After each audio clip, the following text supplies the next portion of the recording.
the other one, not organized chaos. Actual fandom.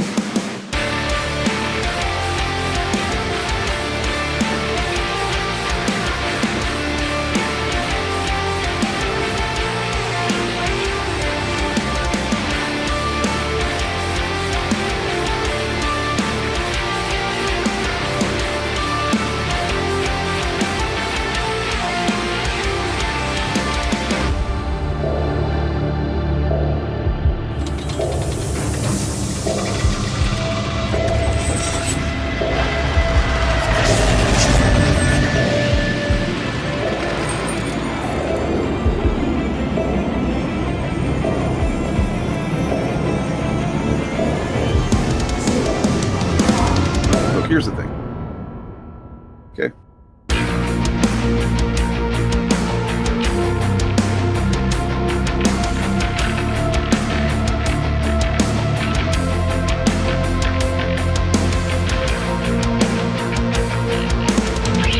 I vaguely know who actual fandom is.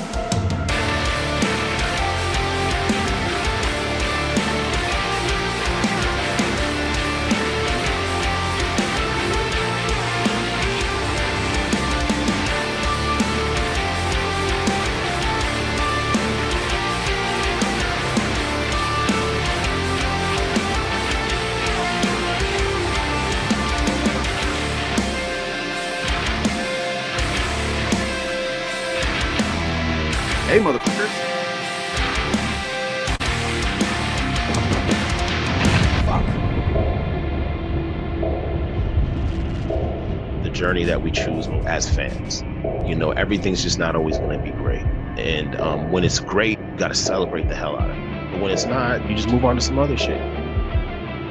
It's like the easiest thing in the world.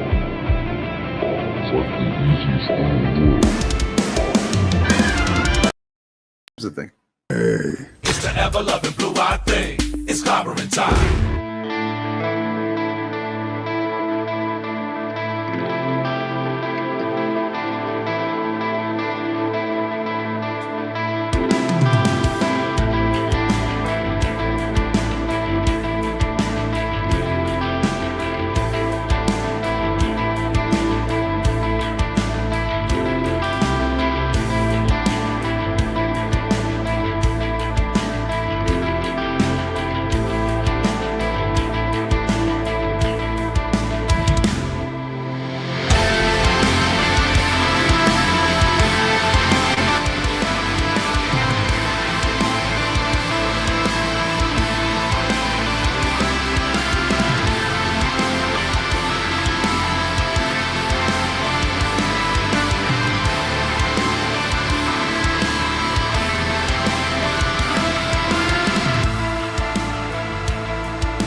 Probably stuff like that. What am I thinking of? But yeah, like it's and it's like Chinese, I think. You know, the question I get asked most often is, Tony, how do you go to the bathroom in the suit? Just like that. Any of you incels, QAnon, 4chan, Snyder Cut motherfuckers want to get on a line now? Anybody? Won't somebody please think of the children? The only way that you can really stop this kind of thing is to arouse public opinion. It's very upsetting. It has a bad moral effect. Forced adversity.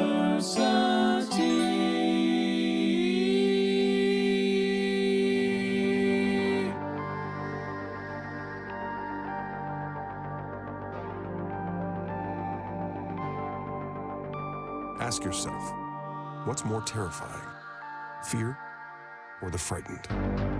The facts of history and the aggressive impulses of an evil empire. Bad, B-A-D-D, bothered about Dungeons and Dragons. Up yours, woke moralists. Socialism has spread the shadow of human regimentation over most of the nations of the earth. And they're pushing identity politics with this. They 100% are. How do you think homosexuals reveal themselves? And the shadow is encroaching upon our own liberty. I think there ought to be a law against them. Tonight I'm going to show you why. We are live. Hello and welcome. I'm that guy. I'm Dane. We do this on Sundays. It's called the Forced Diversity Podcast, and tonight's a very special episode. It's gonna be tough. Okay, especially tough for my co-host, who we'll bring on in a second. But I just wanted to kind of like preface with we don't do a lot of like real complaining about media around here. Not in this like in the sense that like, yeah, we'll criticize stuff and say, I didn't like this that much or whatever. It's not for me or whatever. But like, this is a unique example.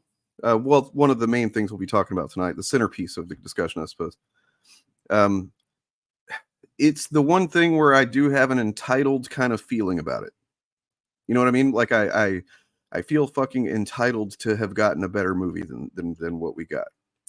And so there's some, maybe a little bit of toxicity will rear its head here. We'll see. But, that's why Morgan's here to keep me in check. Coming to you live from the heart of the Sith Empire, this is Morgan.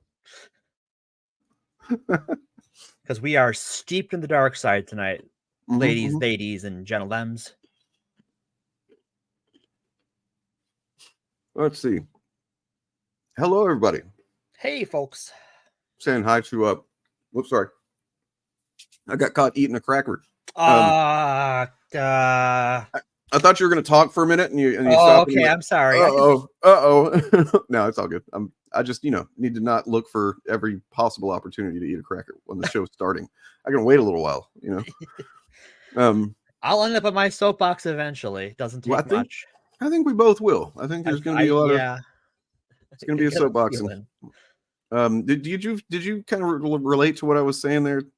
Normally we try to, especially when it comes to like on this show when we talk about a media property or something. Normally we're either not focused on the bad or we're focused on the good. Yeah, and this is one of the rare times where we are going to be focused on the bad. In particular, what happens when art gives way to corporate concerns that they're not giving the fans what they want, or that they have to give the fans what they want. Yeah.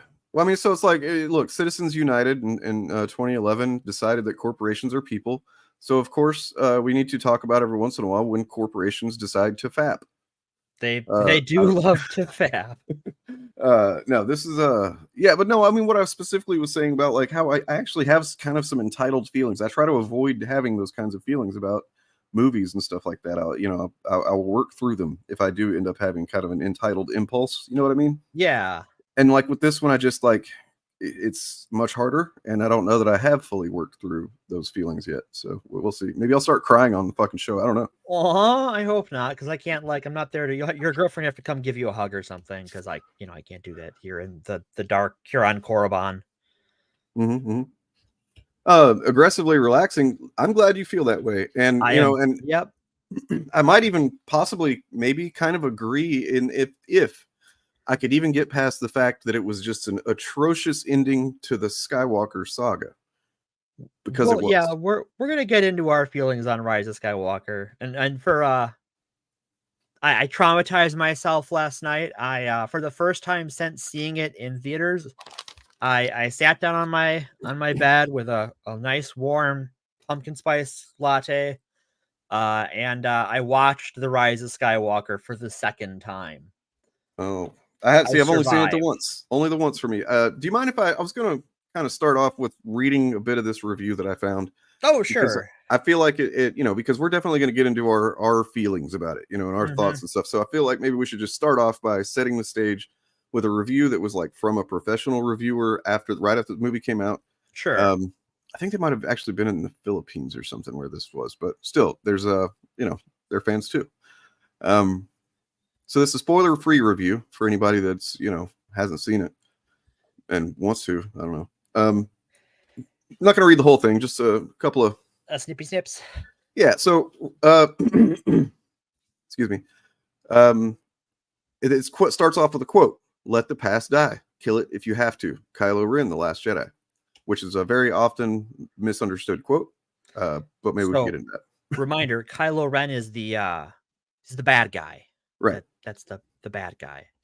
So Rian Johnson understood that for Star Wars to live, Star Wars must first die. That was his philosophy.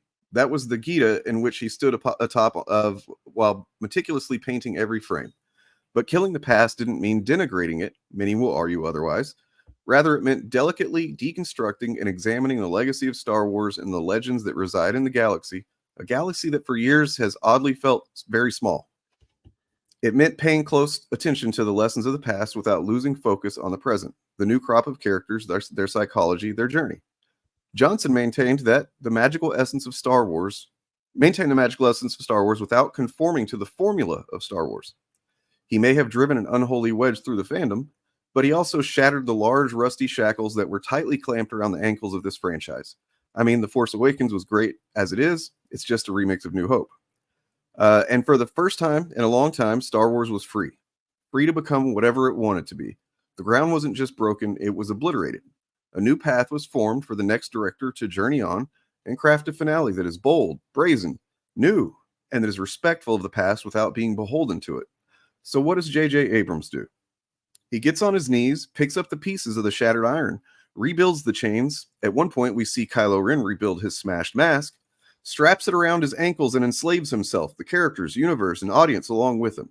Star Wars: The Rise of Skywalker is a frustrating final chapter, one whose skeleton is feeble and made out of nothing but nostalgic candy, whose flesh is see-through, blood is thin, and whose heart doesn't pound like the drums at the back of the dragon boats, but whimpers softly. God damn. That is... Yeah. So that's harsher than I am. I feel like that kind of just that nails it for me, honestly. That's about how I feel. Well, we'll get into our feelings. We gotta, we have some stuff to cover on the way. Sure. So to sort of give a little bit of an intro, you see it, people talk about it when you talk with your friends that creators should give the fans what they want. And I think on the surface that doesn't sound unreasonable, but once you get sort of past that top layer, it doesn't really work.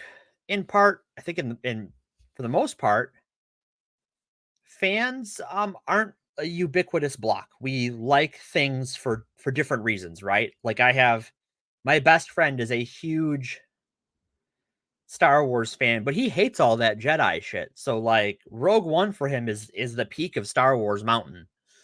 Where like people who really like the sort of fantasy side of Star Wars don't really like Rogue One as much necessarily. And so there's, it's a big galaxy and you can like different things in it. But to say they should, give the fans what they want, well, you can't, because every fan wants something different. And that's okay. Unfortunately, we have a problem in our media. You may have heard of it. It's called capitalism. And that creates a situation where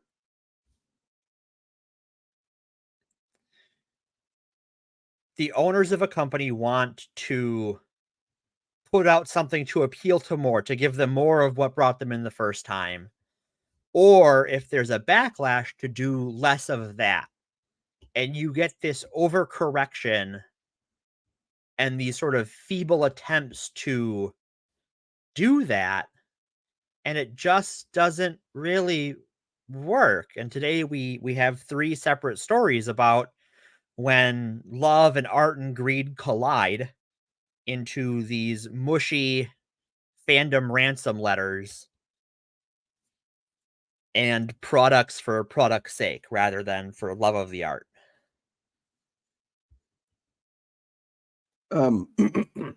So yeah, I mean, I was I don't know if you saw in the Discord, but I was having a little bit of trouble kind of like congealing my thoughts around this premise that you decided on.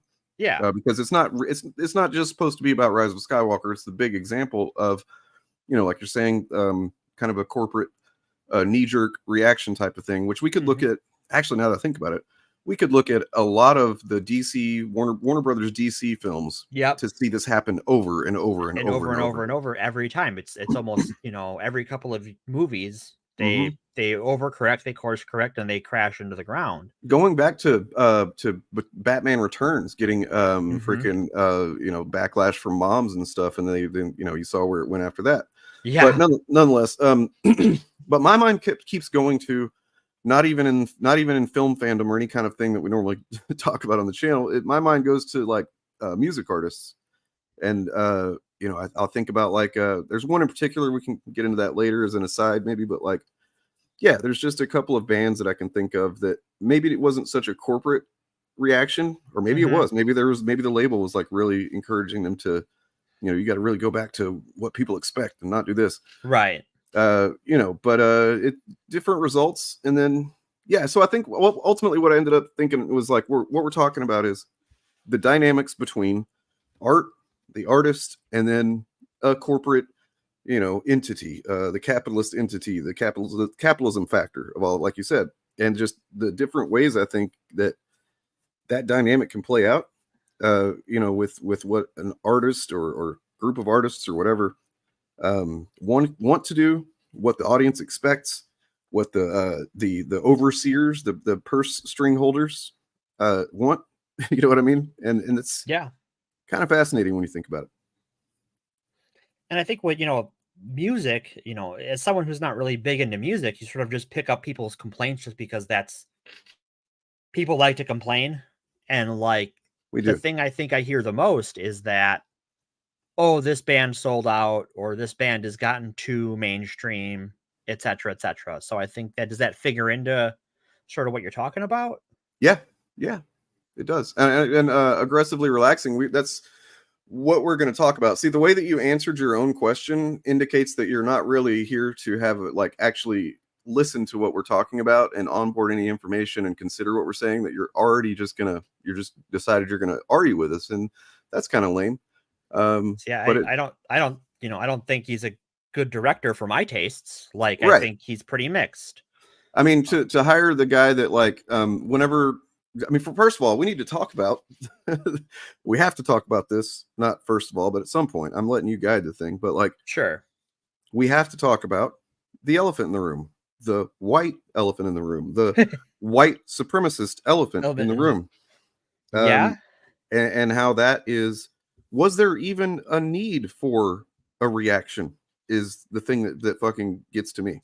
Oh, I was actually on that he whitewashed Khan to be a white guy in Star Trek Into Dumbness. Yeah, well, there's that. There's that.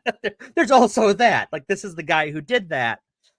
Well, yeah. I was just like, what was the point of the reaction in the first place? Whenever I've got a graphic, I'll bring it up in a second. But go ahead. Sorry. Okay. So I think with music, I think there's some of that, and there was an album in particular that you were sort of had honed in on.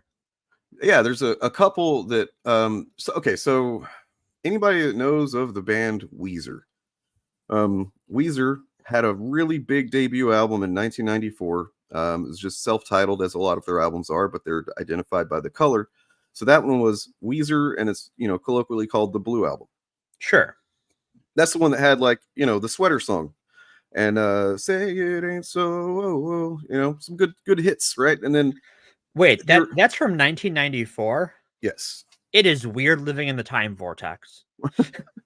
But that was that was an anecdote. A lot of people felt that was an anecdote to the grunge, dark, depressing stuff that was going on at the time. And I liked both. I have room for both, but it was very kind of poppy and sweet and nerdy music. You know what I mean? Like it was just a nice balance there. And then they took a couple of years. They did some touring, and they came back with an album in 1996, I believe, called Pinkerton, their second album. And it was just widely, rejected critically, financially. It was not very well. It was so the first album was very well produced, polished sounding and everything. Second one, they recorded it intentionally with a kind of lo-fi vibe. There's a lot of like, kind of just he's not being as sweet. He's got the lyrics are kind of dark. It's not so poppy, you know what I mean? And in hindsight, a lot of Weezer fans consider it their best album. It is, I believe that. But at the time, everybody fucking rejected it. And Rivers Cuomo, the singer-songwriter, was so embarrassed by the reaction to it that he basically, well, he was going to Harvard at the time for music, and he created a system where the two main bands that he started studying were Green Day and Nirvana, and he wanted to understand how they create a hit, like what's their song structure like. And he literally created a formula that most of Weezer's songs thereafter were, kind of fashioned on top of. And there's some Weezer songs after that I like here and there, but none of them are anywhere close to, in my opinion, and other Weezer fans as well. Interesting. Like that second album. So like, it was a very, emotions on the sleeve, kind of like, here's how I really feel. This is a dark moment in my life where he had one leg longer than the other, so he had to have surgery. Ooh. And so he was on pain pills and all this crazy shit. And this is just a snapshot of how he actually felt, and people rejected it. And I think that had so just definitely not a corporate overreaction, but there is an overreaction there that I think, I think that's interesting that it was the band itself. It wasn't this, necessarily the corporation, but like it hit him in the pocketbook clearly, because like they course corrected that hard, and they started like not imitating per se, but like studying the methodology of other bands. Yeah, well, yeah, but two other bands in particular, just for the specific explicit purpose of like, how do I make a hit? Right. And that feels kind of soulless to me, but I would agree. God, wow. Look, I don't know why I'm surprised, but I am, and I'm grateful. We got a couple people anyway, agreeing on Pinkerton. Yeah, fair number of people calling. You guys are great. Pinkerton, good stuff. Yeah, we got to talk about some other Pinkertons too, unfortunately. Uh-oh. And those are someone who contracts with the Pinkerton Detective Agency, Wizards of the Coast. Oh no. Yeah. Oh wow. That's so they true. even lost a band member after that whole thing. Yikes. And by the way, welcome to the thing. And I do have a new thing that I'd like to share with you guys. I made it. I think it's fun. If you wouldn't mind me, indulge me on this real quick. I got tired of my old thing drops. So look, here's the thing. It's the ever-loving blue-eyed thing. It's clobbering time. Nice. Yeah. Because I found a Jurassic 5 song that is actually about the thing. And I was like, nice. I was wondering where that was from. Do we talk about that thing? Do we talk about the ring thing? The thing ring, do your thing? Yeah. I mean, I did think about including it in a drop at one point, but yeah, like, is that what show was that where the thing was? It was like Shazam, where he turned into the thing. Yeah. I know it exists. It was. I don't know much beyond it. I know. I think it was a kid too, like some kid. Yeah, that's crazy. They didn't want to. They take the core of the thing, which is his, him being this monster of a man, despite being a really good guy. That's the whole thing with the thing. Anyway, right. So, by the way, I should add, since we're talking about actual Pinkertons, the actual Pinkertons company did sue Weezer. Fuck you, really? Yeah. Oh, god damn. Wow. Holy shit. So, it's a Fuck Pinkertons episode. It is a surprise Pinkertons episode. Are they based in Wisconsin or something? No, they are not. Oh, okay. All right. And what's funny is like the original Pinkertons were not the fucking monsters they were today. When the founder's son took over, that's when everything goes to shit. But that's a whole other story for another time. We probably should talk about them at some point, because they're just kind of, awful. So Wizards of the Coast. This does not exactly have to do with the Pinkertons, but it makes a nice segue. This has to do with D&D. Going back, we're literally going back to the beginning of the FAPcast to talk about some D&D. And what happened with D&D over the last decade or so, decade and a half, is a really interesting sort of large scale example over this, as a case study over time. So for those of you who don't know, which I don't know how many that is, D&D has revisions to the game where they change the rules to varying degrees, and they call them new editions. So this gets complicated because for a while there were 2 D&Ds. There was basic and advanced, but typically it's, first edition AD&D, second edition AD&D, Dungeons and Dragons 3rd edition, 4th edition, 5th edition, and so on. Well, 5th edition is where we're at right now. And for as long as I've been involved in the hobby, there has been what's called the edition wars. And that is just like, you don't like the new thing for whatever reason. And so you want to stick with the rules you like, or you don't like the rules you have, so you're going to change to the new one. And that, fans going to fan, and they're not always going to agree on what they like, and things are going to divide people. And so that's just sort of a recurring problem that's gone on since the 70s.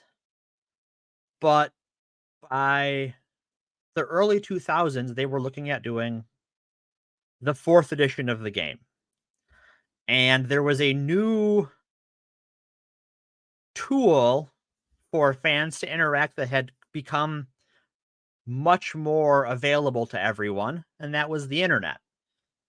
And this got out of control in a hurry, as fans debated and insulted each other back and forth, to the point where the what at the time was one of the most popular TTRPG forums, EN World.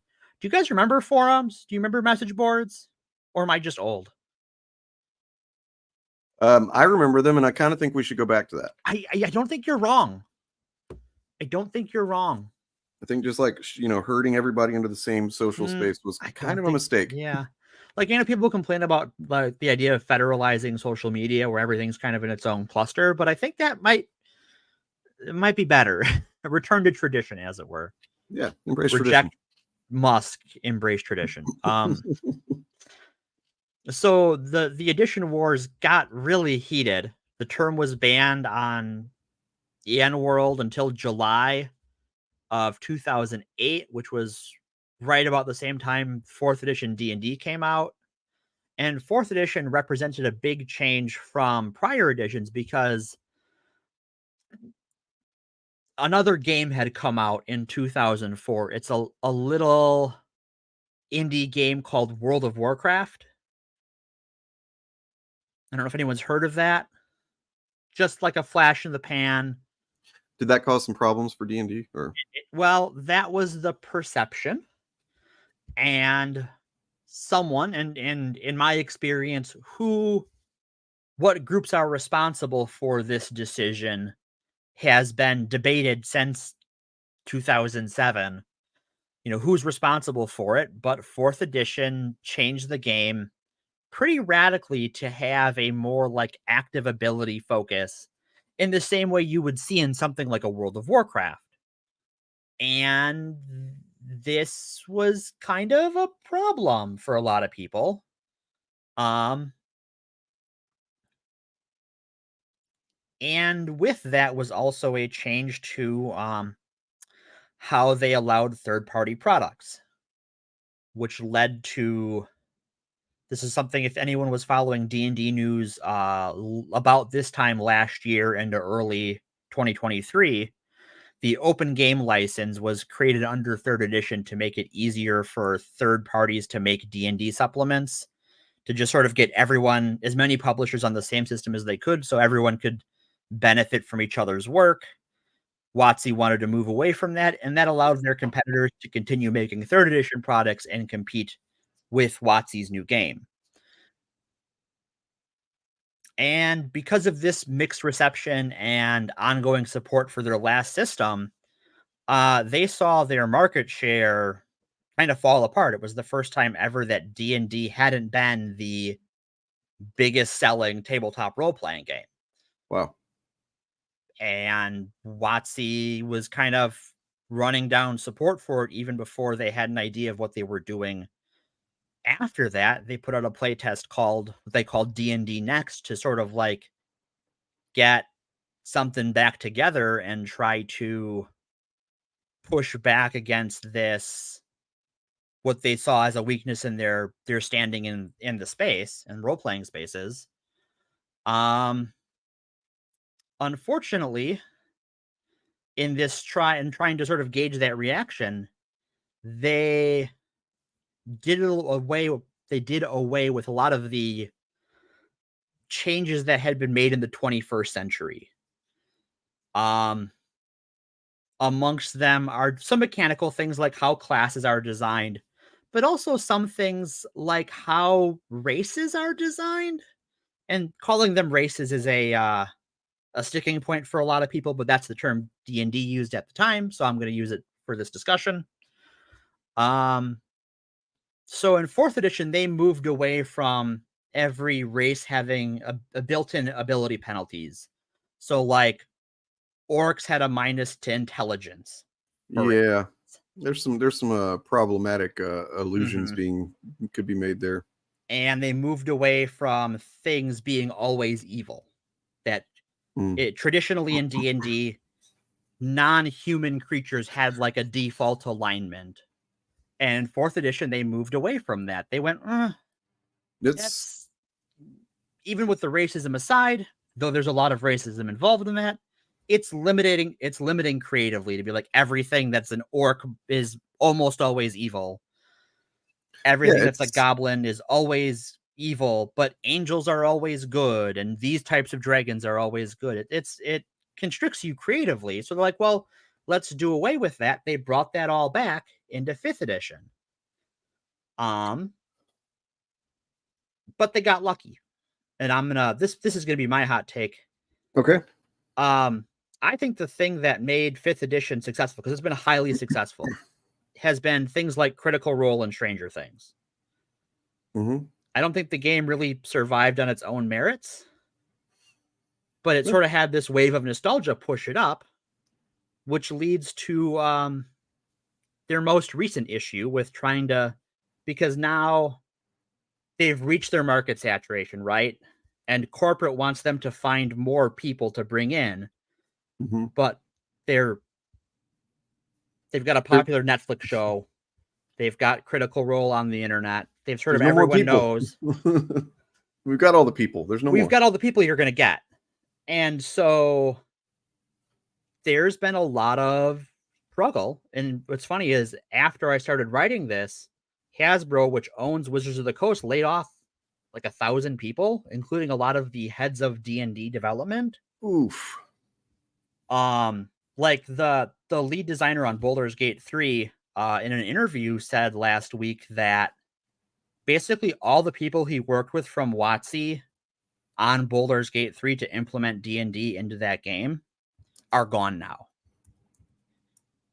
And that's one of the most successful games of the year, if not the most successful. And all those guys are gone. Yikes. I pulled this from Bell of Lost Souls, the tabletop gaming site, at PAX Unplugged 2 weekends ago. Well, 2 weekends ago from when I wrote this. They had put out like posters and stuff saying, oh, the next version of D&D is coming out in May. And they put out all of the announcements online. And that was on Sunday. And by Monday, they pulled it all. Like they had a release date. They had like printed stuff up. They had done art and posters and stuff with the date on it. And they're just like, oops, nope, we're not doing that now over the course of a day. So because they don't know what they want to do or how to get more people in, they've done all these public play tests, but feedback has been mixed because people want different things because now they've grown it back up to this huge thing again. The core audience wants a bunch of different things. And now you have a company that's trying to put its eggs in too many baskets and is literally freaking out moment to moment, where it's like, we're going to lay off our leads. We're going to we're going to cancel the release date. Nobody knows what they're doing anymore. I see. It's kind of a disaster. And as someone who's involved in TTRPGs, like, even though I'm not really a big D&D person,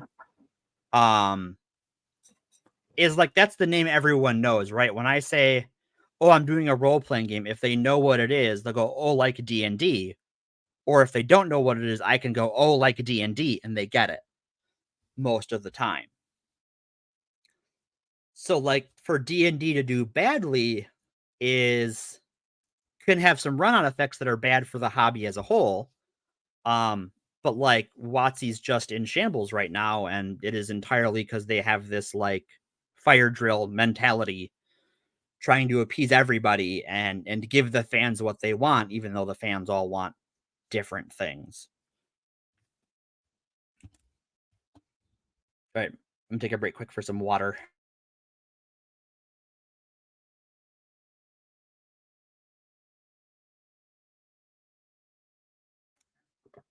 I think Lucifer's got it. Though I don't know that they've lost track of their own vision, but they've also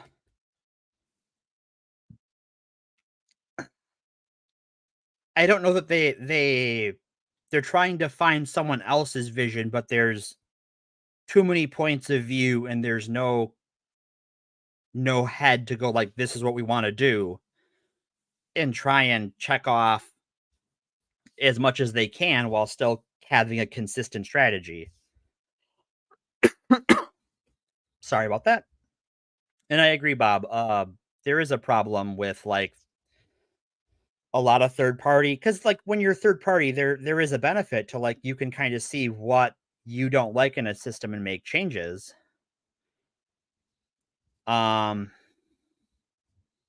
Well, and I think, with what you're saying, Lucifer, is, older fans want the same thing as they have now. Younger fans want something new. Nobody is making a decision, but also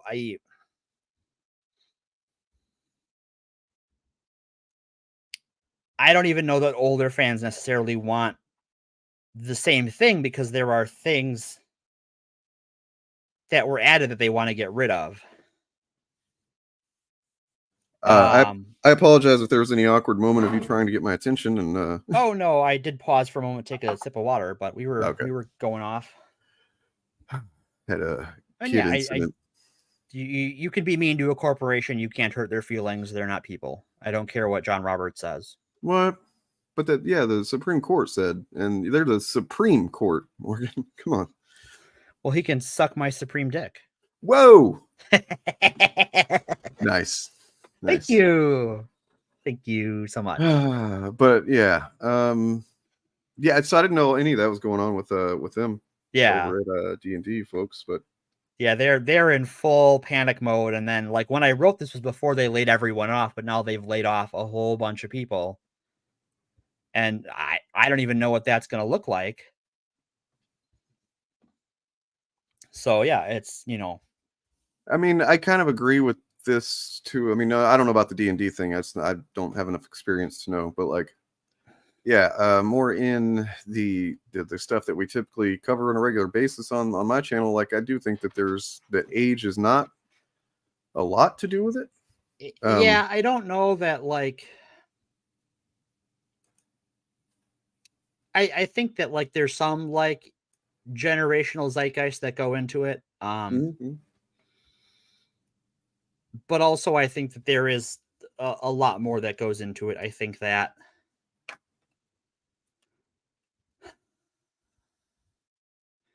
even things like your play style can go into it, right? Like if you are, say, for instance, we'll use me as an example, right? I run a lot of games. Like, I don't think D&D 5e gives me a lot of tools to run a good game, because it's sort of loosey-goosey on that side of things. And I think the built-in setting has a lot of things that I would have to rewrite to my tastes, either because they're problematic or just because that's just not how I write my stories. where like I don't particularly enjoy like the medieval stasis. Everything's just sort of 1300s England all the time. Yeah, I don't. That's like the thing that keeps me from really playing D&D. Or is the whole sword and sorcery thing. It's fun, here and there, but yeah, it's very limited. That's why, like, the one game I really wished that was a more manageable game to play when it came out and it was coming out, I guess, was Rifts. Oh, yeah, Rifts is a lot because it just like you can literally do anything. Is if you just imagine. Yeah. Sorry, my voice is of course going out again. I wanted to bring up regarding the Last Jedi and Rise of Skywalker. Yeah. So the point I said earlier, like, was there even a need for, like, what was the reason for a freaking reaction, right? Which was let's see, let me bring up this information I got right here. Because when you look at some of these things, the things that typically are associated with success of a movie, not quality of a movie, but success of a movie, it kind of makes you wonder, right? So, well, on IMDb, it's got The Last Jedi. Has 6.9 out of 10. Nice. It's not the worst. It's not the best. It's not the worst. It's probably actually the worst as far as Star Wars, but a meta score of 84. So what is that? That's a B, right? It's like a B. Am I right there? Yeah, more or less. I think so. Yeah. On Sorry, I was the taking a big drink. The critics, of course, we know what this is worth. Not really much, but I mean, I'm just trying to understand what their thinking was. On the critic score on Rotten Tomatoes, it has 91% fresh.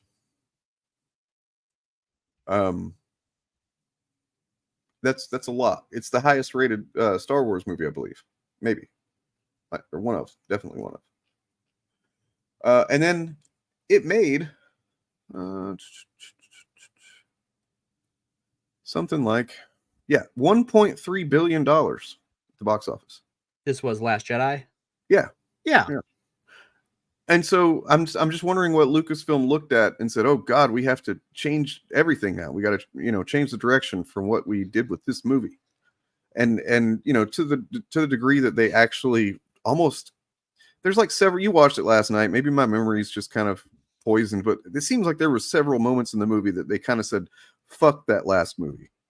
Oh yeah, there. So to get into like my thoughts on rewatching it, I guess, if we want to go there. Yes, please. All right. So I rewatched it. I rewatched The Rise of Skywalker last night. And like, in my opinion, there is almost a good movie there.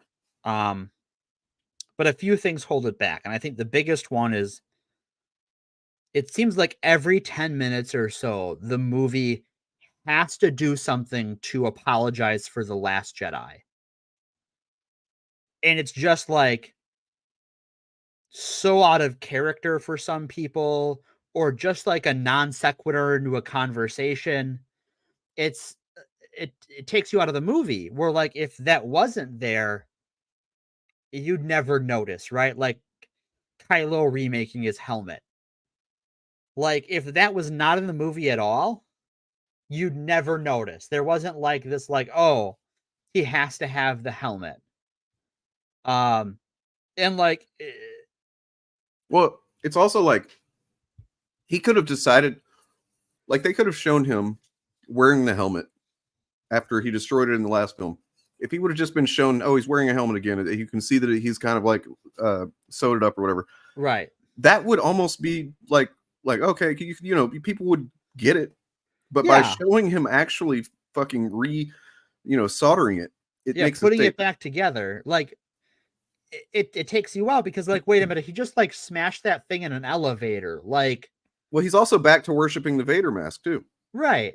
And it's just like it's so weird and disorienting. It takes you out of the movie. Like, yeah, it really just feels so, because you can almost get into it because like the actual chemistry between your leads is really good. And their chemistry with like Billy D. Williams is also really good. Yes. I mean, I'll echo what you said. I will say this, that from memory, again, I've only saw it opening night. Every element of that movie is one of the best Star Wars movies there is, except for the story. That the like the characterizations. I mean, not I mean, Yeah. it's, that falls from the story, but like I'm saying, the effects, the action sequences are great. I'm gonna fight you on the action sequences, but we'll get there. There's some, you know, the reason that the action sequences felt hollow to me is because there's no tissue, story tissue, character tissue. There's no emotional thing that's connecting these things that make me give a shit. I remember watching it in the theater and like, I mean, look, here's my experience with it. I noticed something was off. Well, really, the first time I noticed something was off was before the movie came out. Yeah. And the official poster for the movie, I don't know if you know about this. The one that had Palpatine, you know, kind of looming over in the background. Right? Yeah. Okay. It's literally, let's see if I can find it real quick. But it kind of gives you a good look at what they were doing here. Or I guess it makes me feel like, oh, is this how much you were paying attention, or how much you cared, or what does this indicate? Something that fuck, where is it? Sorry. I thought I had this ready, and I do not. But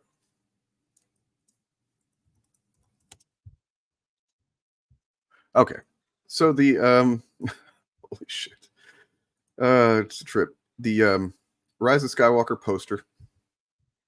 The first, I guess, not the first poster, but the official, you know, full poster, right? Sure. It had the Emperor, you know, kind of looming over in the background, and it was not it wasn't Ian McDermott that they posed and took a photo of or anything. It was a hot toy. Shut up. Mm-hmm. Oh my God, really? Yeah. Oh, you're right. Wow. They just took a photo. I mean, why would you do that? I don't know. Probably because. Well, really, you know why? Because he doesn't look anything like that in the movie. He doesn't. That's the Emperor from Return of the Jedi. He doesn't look like anything like that in the movie. See the thumbnail for what he looks like. Yeah, let me pull that up here. Yeah, there we go. This is what he looks like in the movie. And I dig the red shirt, very Dracula. Mm-hmm. But like, that's not the guy you see on the poster. Right. Yeah. Different. And yes, once we get through the hard part, we will talk about how the Emperor, apparently, based on all indications, he slings fat ropes. He's shooting rope. Shooting fat ropes to come. But you know, that's neither here nor there. We'll get there. Yeah.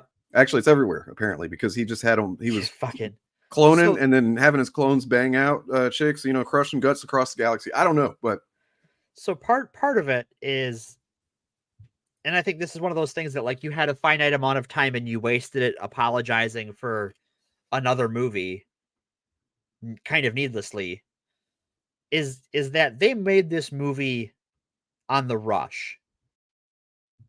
So for those who don't know, Colin Trevorrow, who did the Jurassic World movies, was originally slated to be the writer and director of Episode 9. He worked with Rian Johnson on setting things up in the same way that J.J. Abrams and Rian Johnson worked together on the end of The Force Awakens, so that like R2 was with Rey, because Rian Johnson went to Abrams and said, hey, can you have R2 with Rey so that way I can do this scene in my movie? Things like that.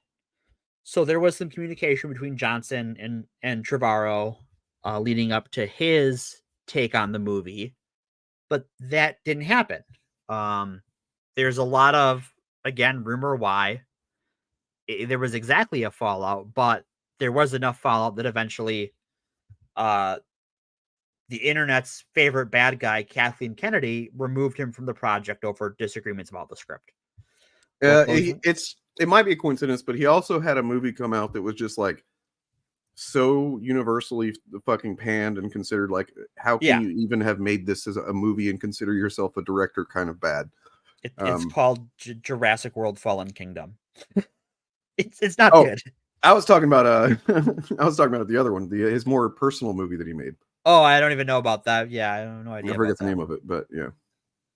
So, yeah, he got shit canned. And this led to several months of rumors as to who the fuck was going to do it. Rumors were Rian Johnson was going to come back and do it. Some other people were named.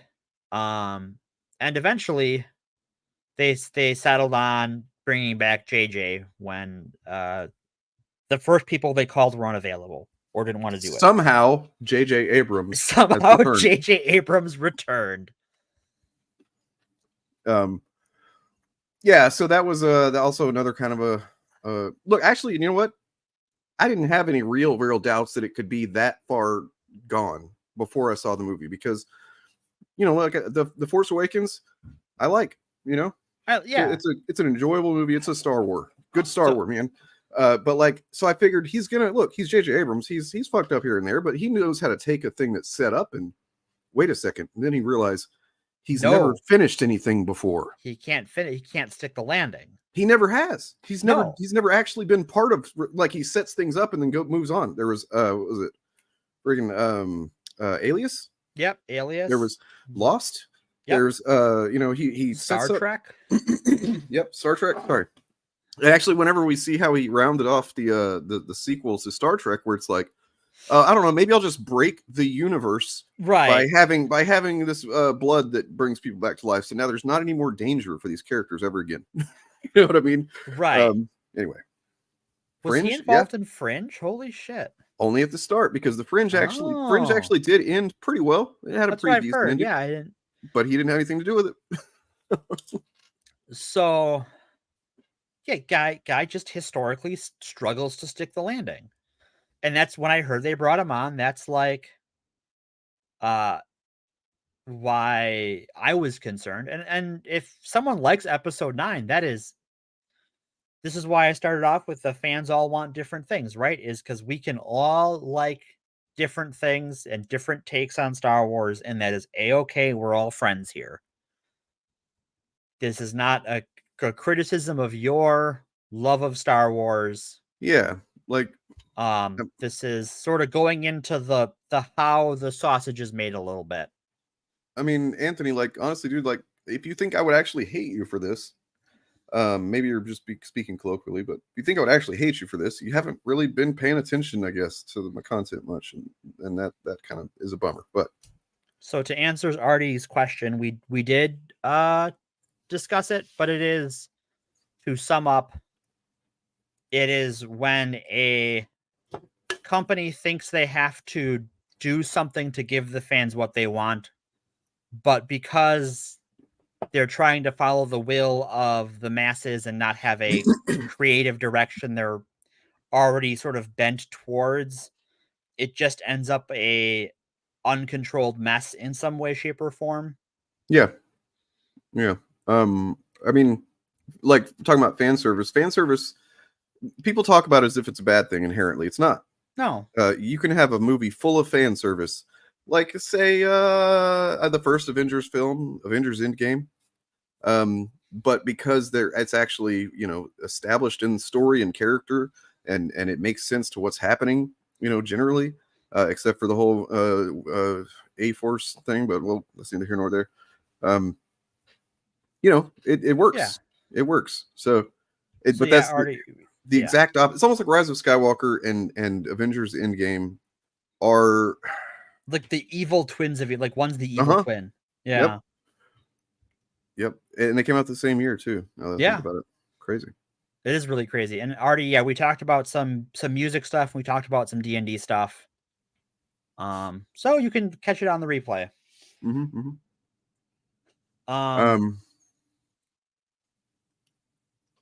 Yeah. So, there's some other things that sort of went into like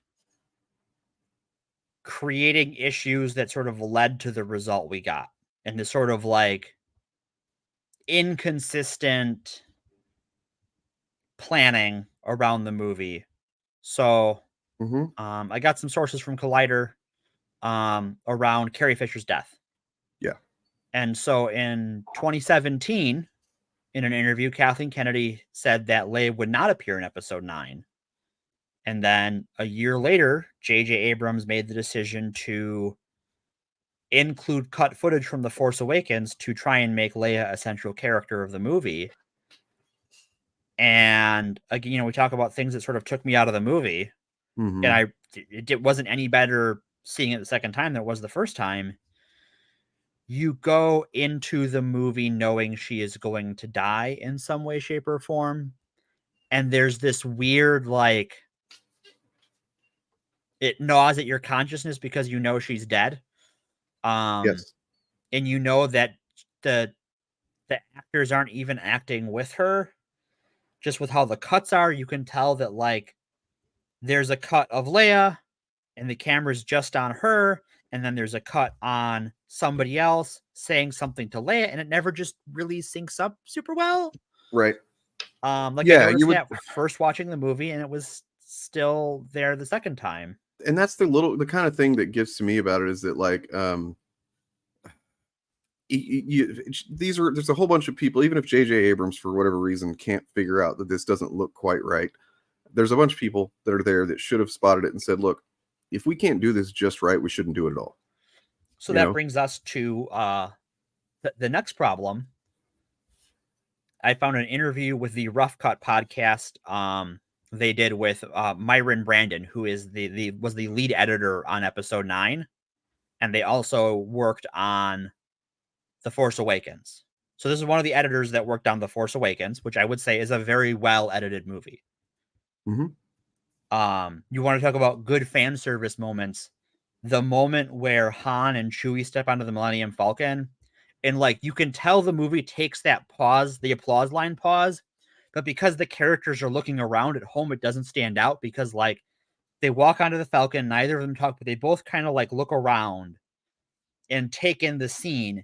It works on the rewatch where a lot of those moments, those applause break moments in a movie don't work when you watch it at home.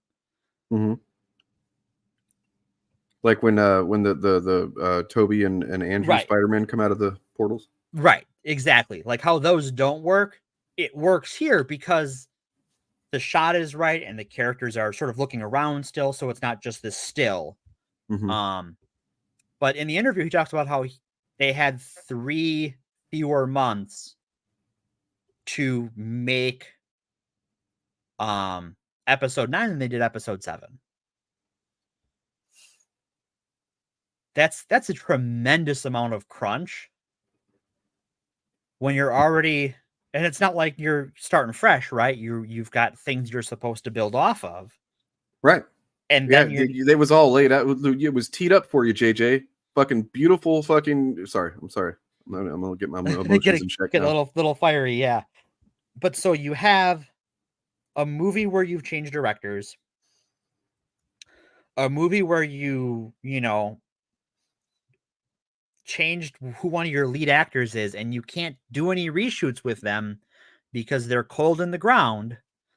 That's just it. And then you have 3 months less time to make the actual movie because Disney set a firm, this is your release date. That's it. This is the day it comes out. Whatever you have is going to be in theaters that day. That's it.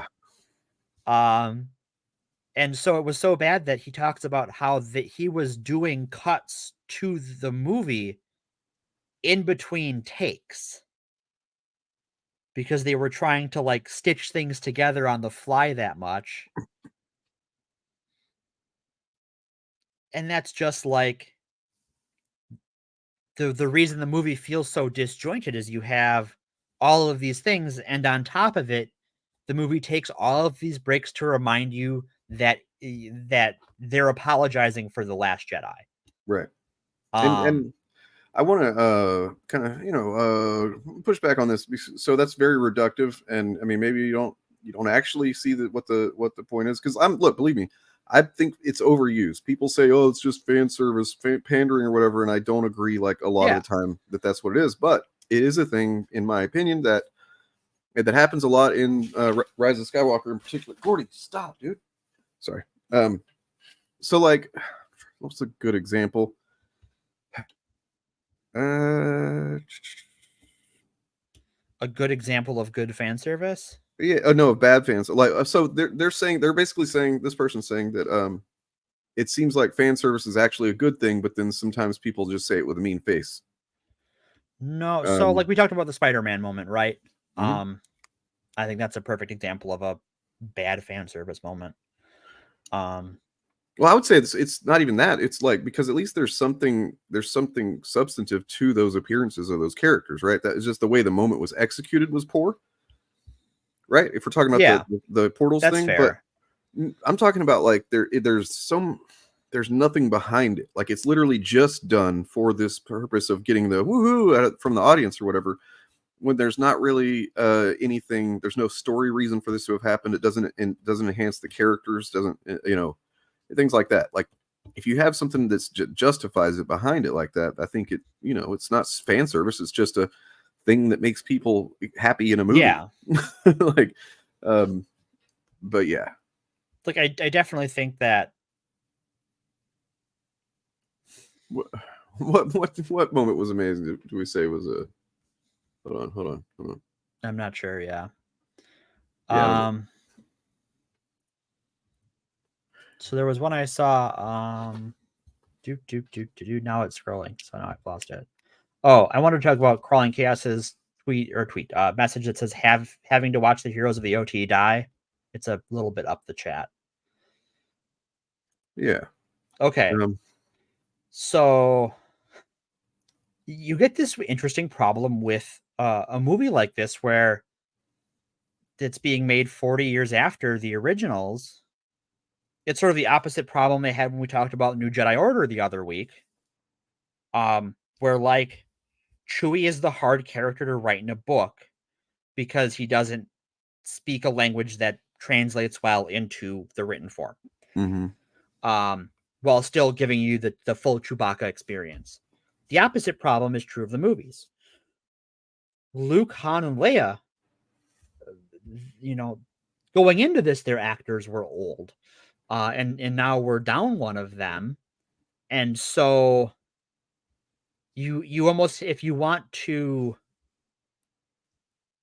I think killing them off is almost the right decision, because like, you can either do it now, you had good deaths for Han and for Luke, and then you get a really mediocre one for Leia because Carrie Fisher passed, and that fucking sucks. So like this Crawling Chaos, this comes off to me like, not trying to insult you or anything or say your opinion sucks, but like to me there's a difference. I distinguish in my mind between I don't want to see these characters die and this is the logical and actually best thing for the story. And so like every time I watch The Force Awakens, I fucking damn near cry at Han Solo. It's fucking rough, man. And like, but at the same time I'm like, yeah, makes sense I'm a writer. So like if I was going to write that story and I was given all the elements that were in play when The Force Awakens was written, I probably would have made the same decision. Just because this is a great way to, because for one thing, it's very well known that Harrison Ford had said for fucking years that if I come back for a Star Wars, you gotta kill me. You gotta kill me. Like, no, that's no question that's gonna happen. That said, do you want to know what, when I was texting you last night as I was watching it, my favorite moment in this movie and my least favorite movie are 5 minutes apart, and there's one scene between them. Yeah, I didn't ask what those were, but what are they? I figured that works because I wanted to talk about it on the show. Which do we want to do first? My least favorite moment or my favorite moment? Well, let me see if I can guess, actually. Okay. So, the least favorite has to be the fake out death of Chewbacca. That is my second least favorite moment. Okay. That was so like it's so bad. I wish I had thought out what my milestones of the movie were. I started earlier about how the before it even came out. But then, like, you know, the movie opens for the first time ever, not in space, in an action scene already underway. It's a cool action scene. It's a cool. Yeah, I don't hate that. So like, there's just these little moments that throughout I remember sitting in the theater like, that's kind of odd. Oh, weird. Oh, you know, and like that, the Chewbacca fake out was that was the last one where I was just like, okay, I don't like this. I don't like what the fuck is happening in this movie at all. Like, anyway, but go ahead. You can start with your worst one. Okay, worst one. Worst one is when Rey goes back to Octo and burns the TIE fighter, and she goes to throw the lightsaber into the fire, and Luke catches it and gives her this like, you know, you should treat this weapon better than that.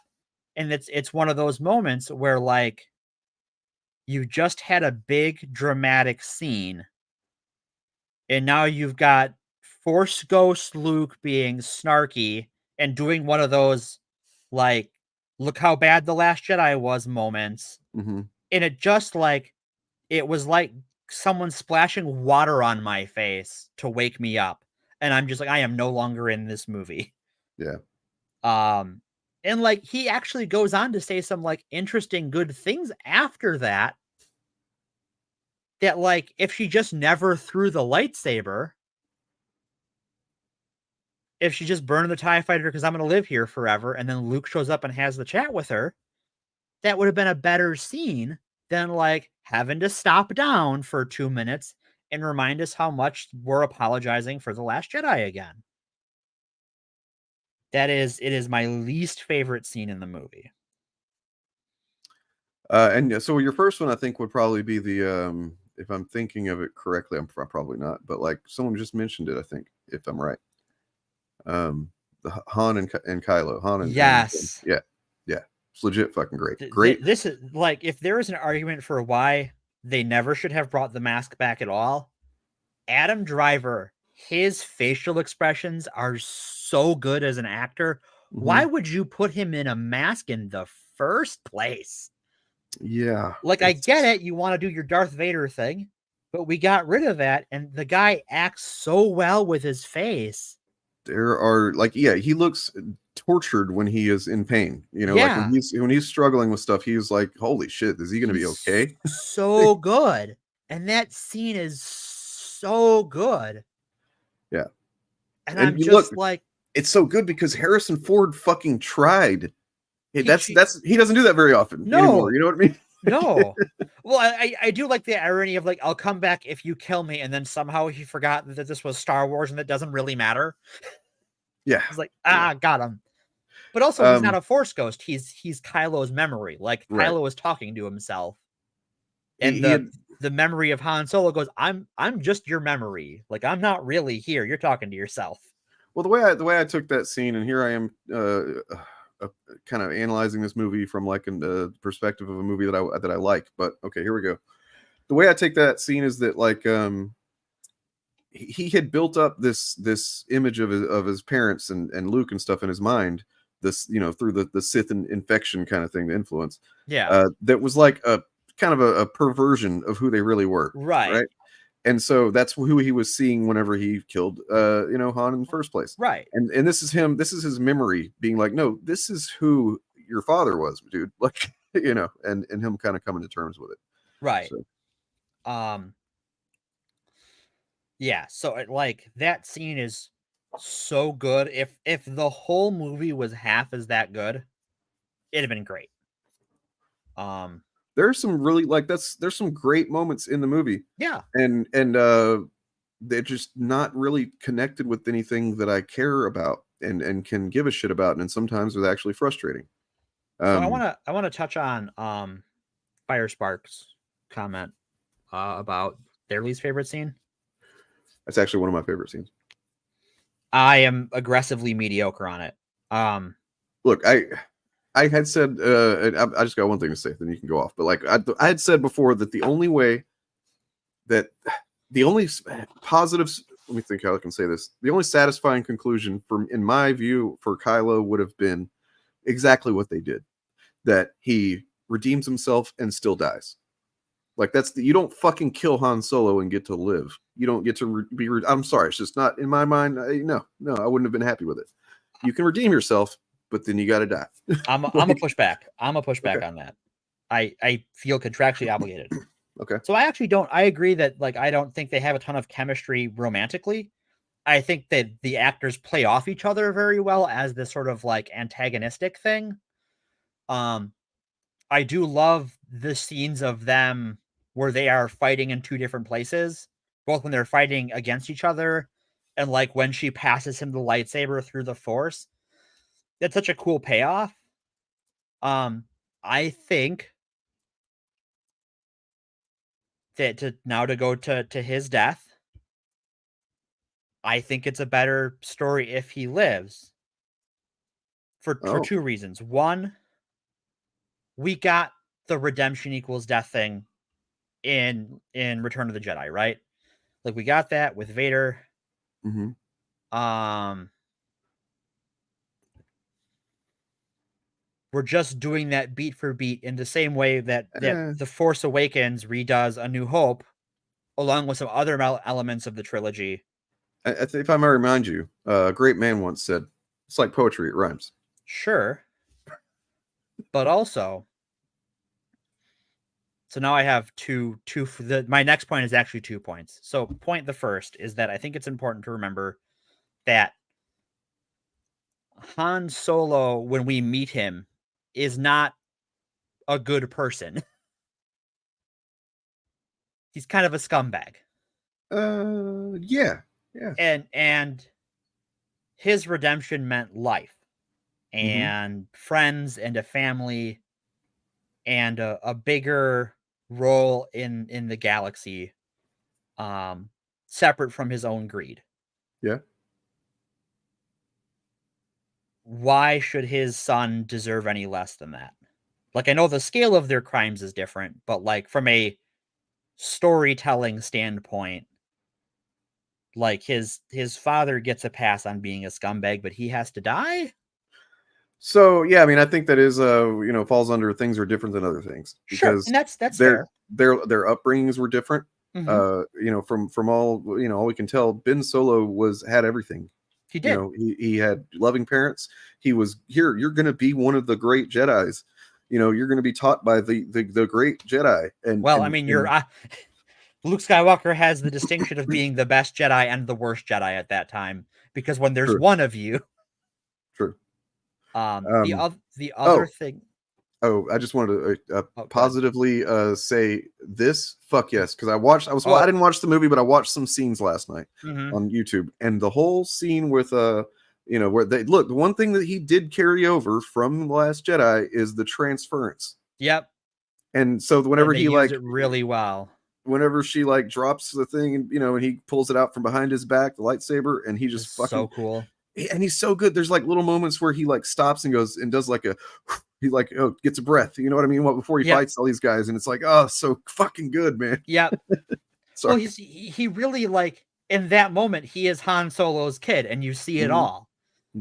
The other reason I think he should have got to live is that that's the end of his story, and that this isn't like Han Solo was an old guy. Darth Vader was an old guy.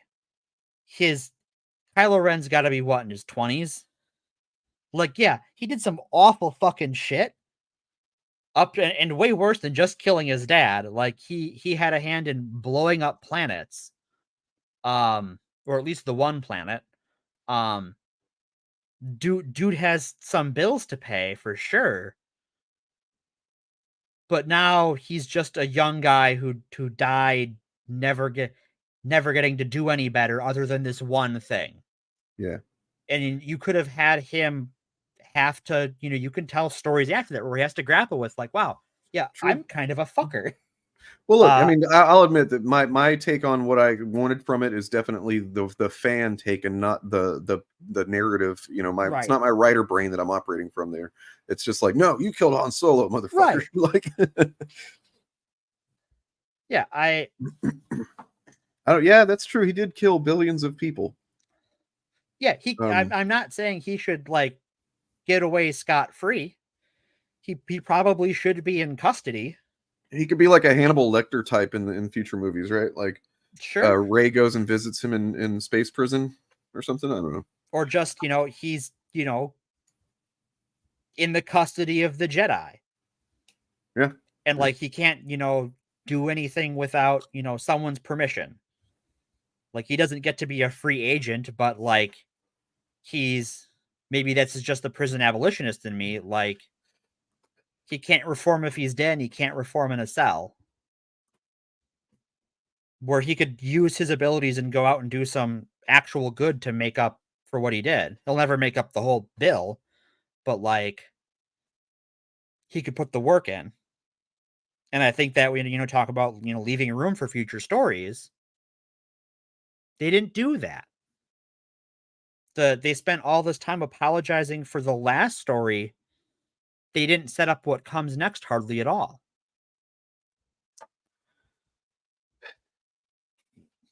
They close the chapter. Literally, she goes back to Tatooine and buries their lightsabers. And of all people, like, look, okay, I get that she was taught by him and that she's like using his I guess his middle path approach to going forward with the Jedi, but like, it's kind of weird that she called herself Skywalker.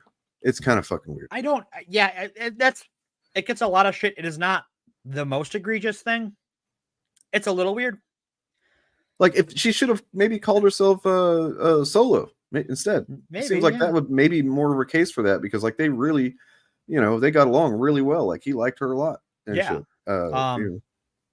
Well, and again, it's one of those like the Rey Nobody thing. Like, they take a moment when she's at the festival where this little girl is like, "What's your name?" And she goes, "Rey." And the little girl goes, "What's your family name?" And she goes, "I don't have one." And the little girl's like, "That's so sad." And I'm just like, please stop. I want to kill this child. Yeah, that's such not a Star Wars moment. It doesn't feel like a Star Wars moment at all. It is out of fucking nowhere. Yeah. Okay, let's talk about this too.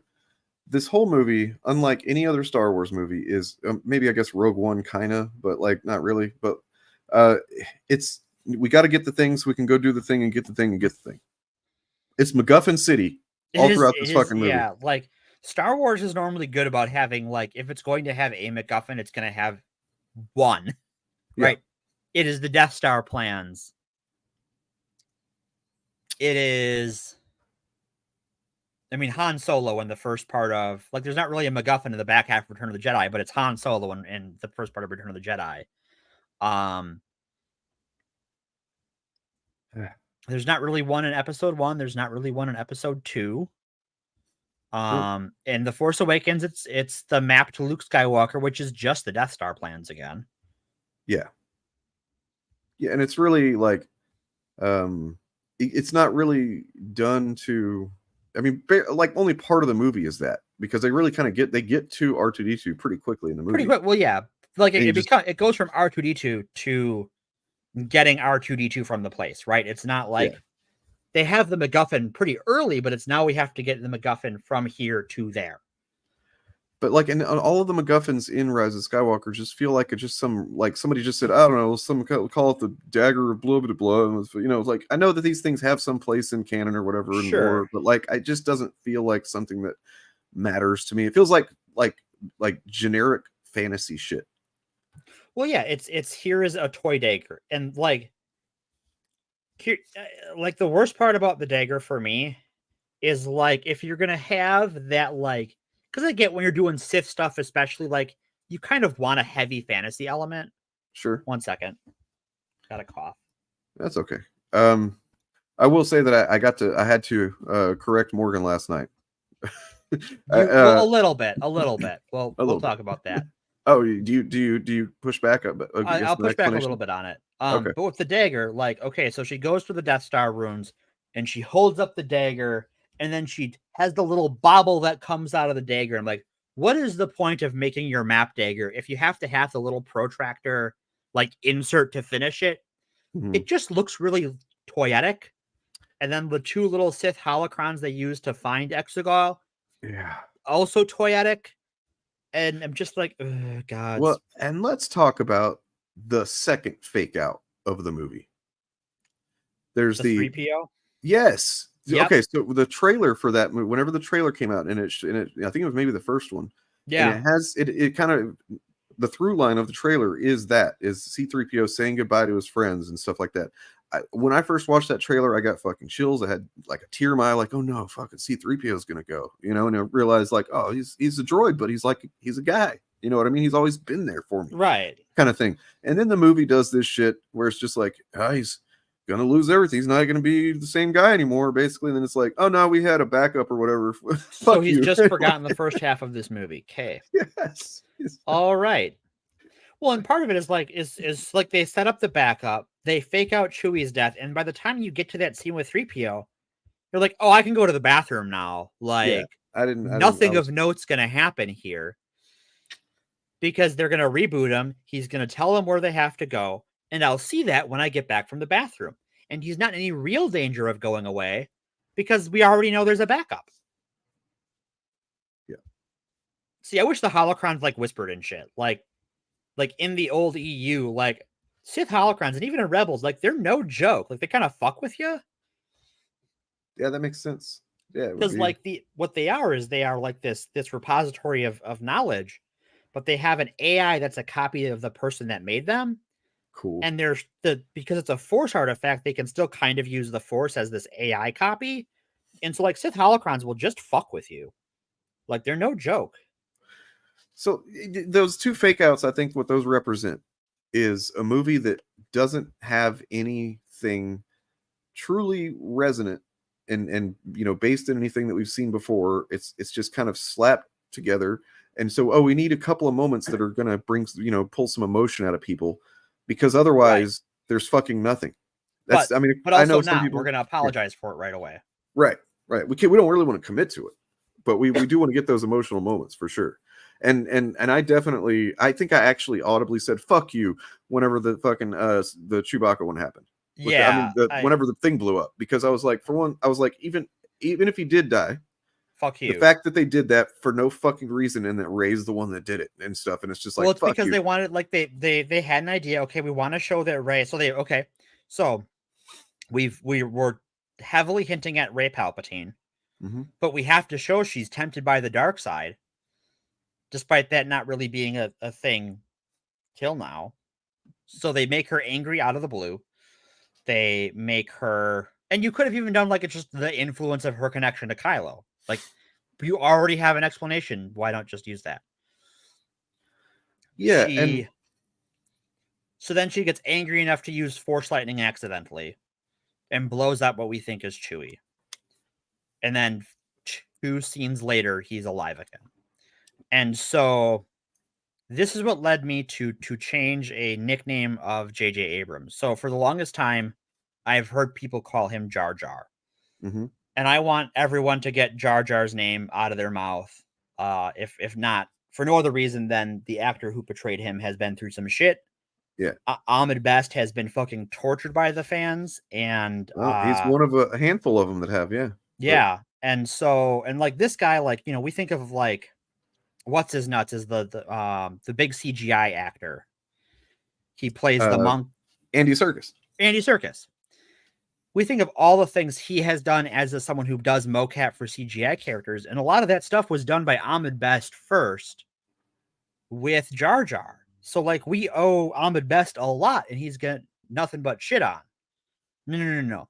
So, J.J. Abrams is not like Jar Jar. What he is a jellyfish. He has no spine. Just I'm gonna kill Chewbacca, but not really. I'm gonna kill 3PO, but not really. The only person he kills for real is fucking Kylo, and I guess Palpatine too. But one more second. I guess that's a natural point for us to swerve into the sheave of it all. Yeah. If you want to do that. So I was looking up last night. I was like, because I actually forgot. Like, is she a clone of or something, or is she the? I was like, what? I don't even remember if the movie explicitly states very much. I don't know. I was trying to figure that out. Do you know what it is? No explanation as to like where her father comes from in the movie. So her father was a clone of the Emperor who would not. It was he had a bunch of vessels, and this actually does. Of course, none of this is in the fucking movie. None of this is in the movie, right? But it does make sense, the backstory for the clones and stuff, when you consider him and the plans he had for the prequels and everything, how he rose to power. This is like totally Sheev shit right here. Yeah. He had clones all over the place. He had so many clones, but the thing is that not all of them would be viable vessels for his power, right? For whatever reason. So, and her father was presumably, or it's said, I think in a video game or something, that he was one of those that basically Rey is the exact thing that he was planning on, which was that because you would think, well, why wouldn't he kill this clone if it's just like not going to hold his essence or whatever? And it's like, well, because he thought maybe he'll go out there and he'll, sling some rope and he'll have a kid that can, and that's exactly what happened.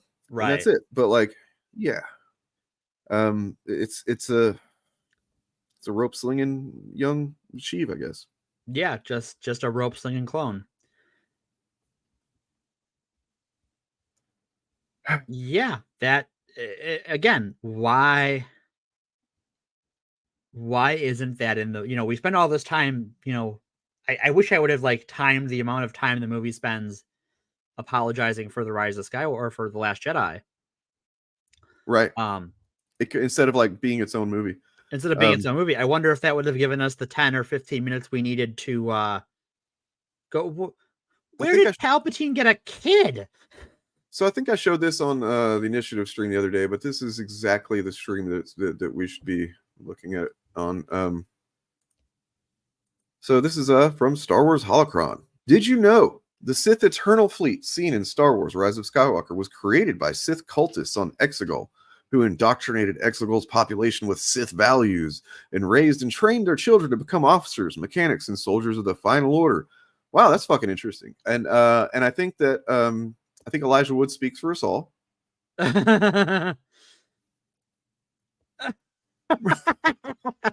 No, how could we have How was anybody supposed to fucking know that? Oh God, just well, that's like, this is what I wanted to, to go back to our discussion about the rule of two. That's like, exactly what I was thinking. Crawling Chaos. It sounds world. Like Mega Planet. Oh my God. Like the rule of two thing is like, yeah, I know your point that like it's not really violating the rule of two because they're not really Sith, they're just disciples or whatever. I get that. But I think what disturbs me is like the rule of two is all about like keeping the Sith secret and manipulating things in the background. And this is just like a fucking arena full of crazy people. Yeah. And floating above them is rows and rows of Star Destroyer for as far as the eye can see. It's just like this, what is this? Where did this come from? I actually think that Palpatine had broken the code a long time ago, because from what I recall of like, I think maybe, what was it?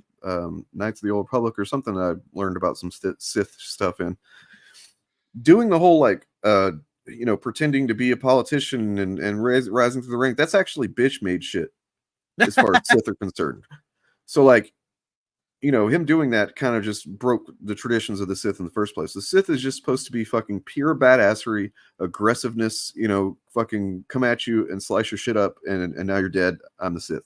Well, that was the whole rule of two thing, was they kept doing that, but then eventually you'd have so many Sith that they would just start killing each other and the Jedi could go for coffee while the Sith whittled their numbers down. They couldn't achieve anything because it's just like everybody's got to fucking look at the behind their back all the time. We're gonna boil it down to two, and they're both gonna be cheating, but they have to be clever about cheating until one of them kills the other one, because the Sith will always kill each other.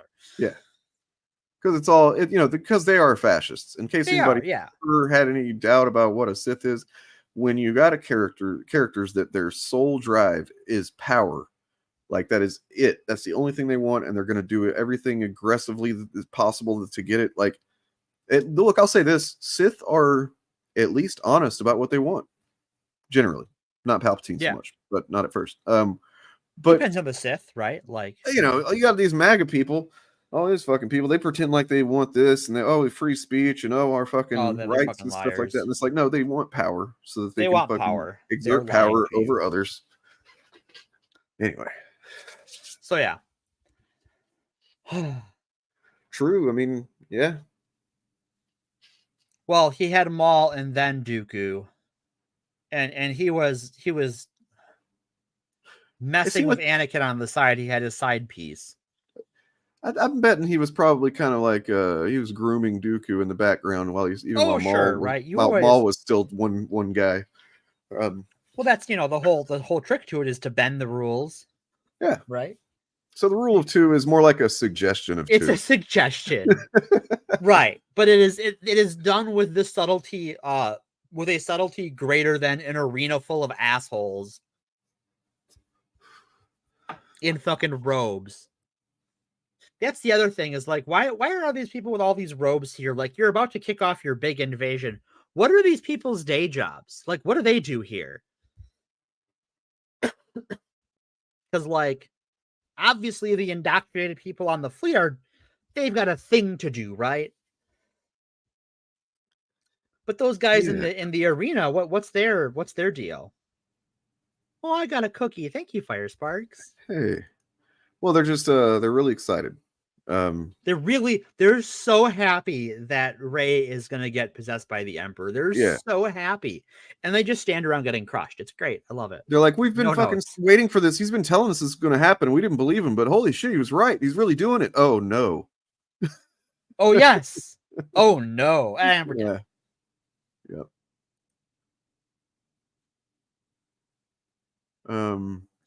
Yeah. Samesies. That's what I thought it was going to be, right? It was like, oh, they're going to bring balance to the Force. Oh, because there's 2 Sith. There's going to be like Obi-Wan and Yoda left because that's all we have in the original trilogy. And then they retconned that twice, once in the EU and once in the new canon. Like, there's 2 different retcons in the continuities to be like,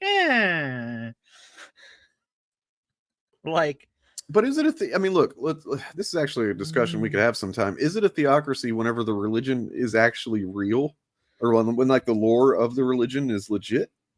So I would say it depends on when in the Republic's history and the Jedi Order's history are you talking. Like, I would say that, like, in the Old Republic era and like the prequel era rather, when you're talking about like the Jedi as these like diplomat cops that have a license to kill, right? Because like no one questions them when they start taking limbs off. There is no one is just, all right, that's just Jedi business, right? Like, there is something inherently theocratic about that. True. And also that plays into Palpatine's plan to kill the Jedi because they are this like law enforcement arm with unlimited power. It's easy to say, oh, they tried to kill me. Look at them. You gave them unlimited power. Yeah. Now I'm too weak. Right. Now I've been scarred and deformed. They tried to kill me. But his resolve has never been stronger. So never been stronger. And you know what else was strong? His ability to shoot rope. Yeah. Oh my God. He's roping it. By the way, I did I show the other thumbnail? Yeah, I think I did. The one that I didn't use that was suggestive of him shooting rope. Oh no, I have not seen this one. I thought I showed him earlier. Maybe I didn't. No, you showed the Dracula one. The one where he's got the red robe on underneath that red like silk shirt. So this is the one that I was going to originally use. And I said, you know what? No, I'm going to go against my fucking juvenile impulse. I'm going to make it just a regular, but like, yeah.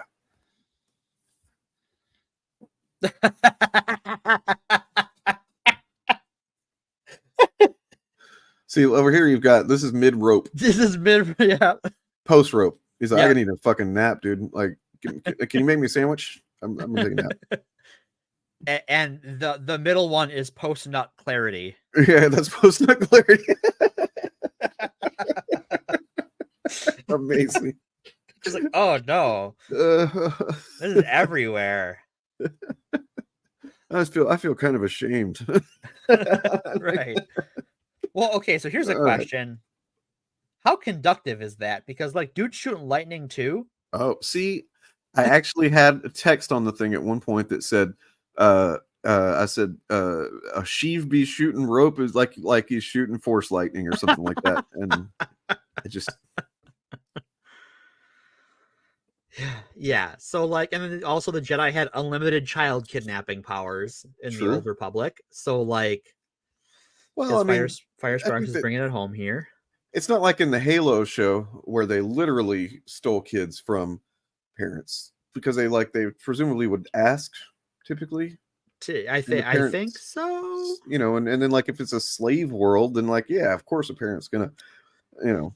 Right. Like, but yeah, Qui-Gon Jinn is buying slaves. Mm-hmm. So many, yeah, he'd be spraying his midichlorians all over the place. Spraying his midichlorians. Oh gods. You all rock. Anyway, oh yeah. That's the Jedi theocracy thing. I think is a really interesting question. Hmm. And I think what actually does a really good job of exploring that is the High Republic, where they kind of put this like, what exactly is our job here? And like, there's a character who is at the beginning of the book, he's portrayed as like he wants to have the Republic build their own military. And you think the book side kind of sets him up, and based on how other characters think of him as this guy who's trying to undermine the Jedi and sabotage the Jedi. And by the end of the book, you realize, oh no. This guy believes so strongly in the Jedi, he wants to separate church and state. And that way the Republic isn't using the Jedi as this military police force. And what is this in? This is in the High Republic. This is the second or third novel. Okay, because I actually did download the several or a few of the trade paperbacks of, I guess, a comic of it or something. I haven't. Yeah, like I have not read the comic. I've heard they're pretty good. That's what I heard too. So I was actually, when I read the synopsis, I was like, oh, this is new stuff that is not familiar stuff that I kind of I'm excited about that. So yeah, and the Jedi are definitely a little more worldly than the Jedi of the prequel era, but also like in a less arm choppy offy way. Like one of the scenes in the first part of the first book is there's this big ecological disaster, and the Jedi arrive to try and help. And there's these people that are trying to riot.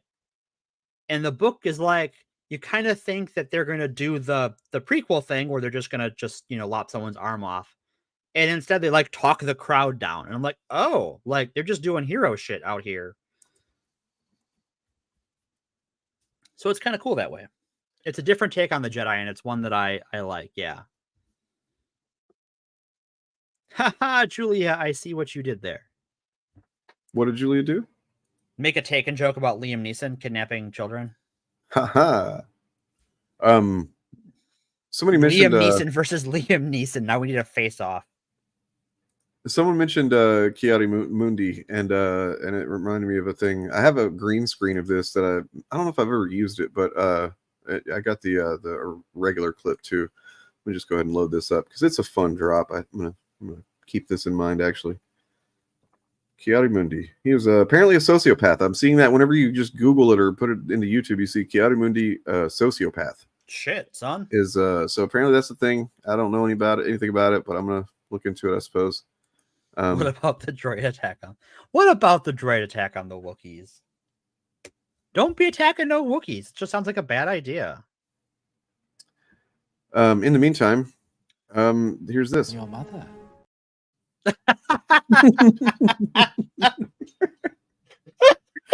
Damn, dude, he is sociopathic. That is cold, man. That is cold. Your mother.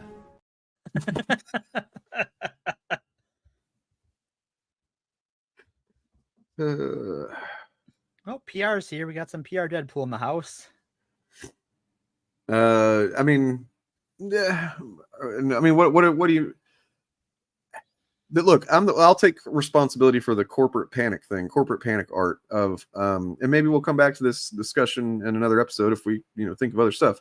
It was mostly, it was just about to. I decided to call it that today, but Morgan has been working on the episode for some days.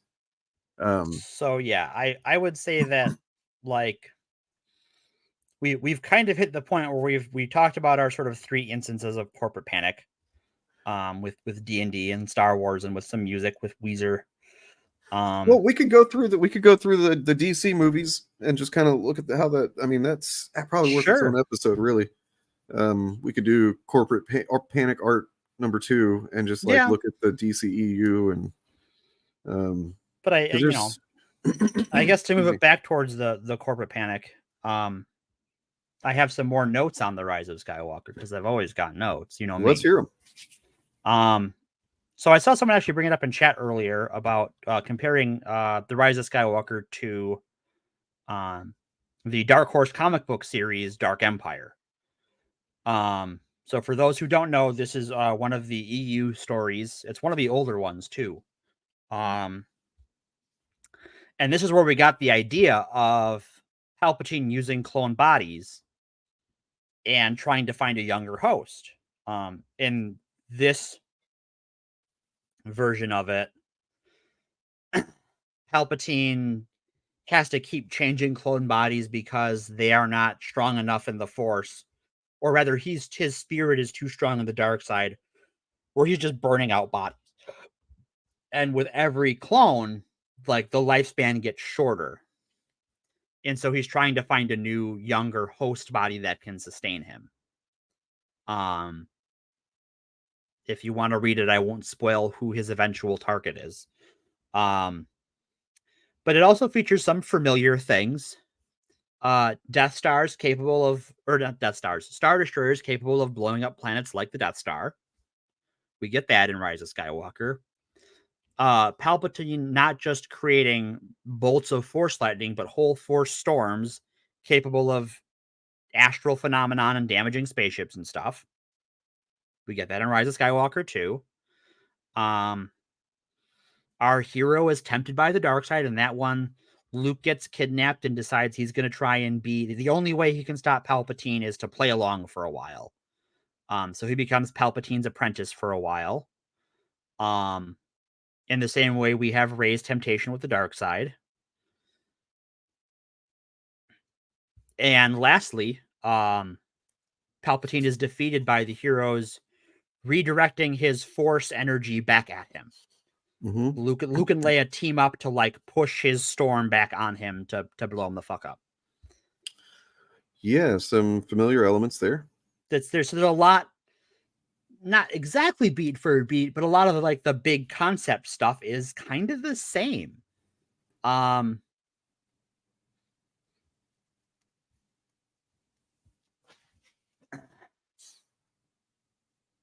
Yeah. That's right. Yeah, it's the world devastators. I mean, share a story like that. It does, the Didn't details. The Eclipse had? I thought the Eclipse had a super laser. I don't remember. I mean, the details don't matter. This is going to bother me because I know I've read this comic and I could have swore that the Star Destroyer, the Emperor Star Destroyer had a super laser. Yeah. I mean, look, we can say this, that between The Last Jedi and Rise of Skywalker, they were starting to get a little bit willy-nilly with that Death Star technology, Well, even in the old EU, so many books are just another Imperial super weapon. You had the Sun Crusher. Oh. You had the one that sounds like the Sun Crusher. You had Shatterpoint, or what was it called? Not Shatterpoint.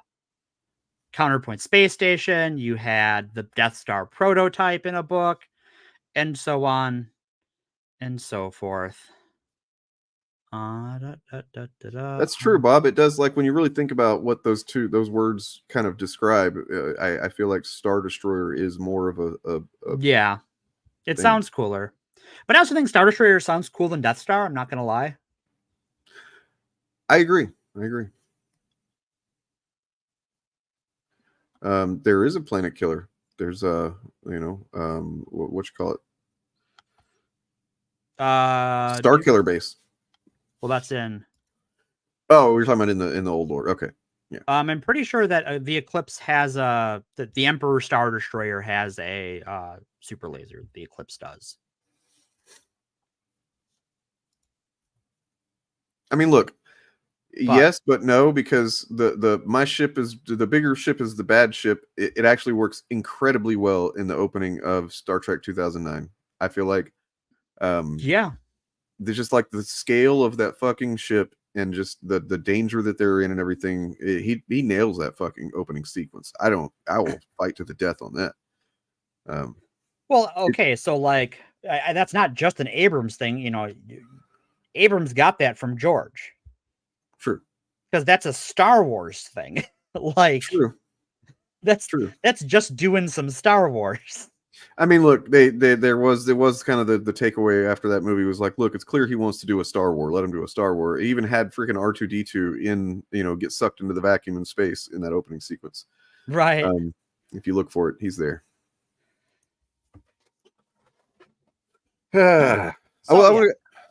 Oh, sorry. Go ahead. But yeah, so there's a lot of similar beats in Dark Empire to the Rise of Skywalker, and I think that's like kind of our first Star Wars comic book movie in a way. Like, I feel like if they would have just said we're doing Dark Empire, but we're gonna use our new cast instead of the old one, if they would have been a little more forward with that, I think that would have set better expectations. And if that had followed from the previous movie at all. Yeah. I don't know. Why did I had a quote I wanted to use from that interview, but now. Okay, I found part of it. I found my notes on the quote, but apparently the quote itself didn't save to my notes. So thanks, iPad. Well, yeah, iPad. Your mother. Well, it's the ghost of Steve Jobs that haunts me. It lives in my iPad and tries to annoy me. So in the interview, he talks about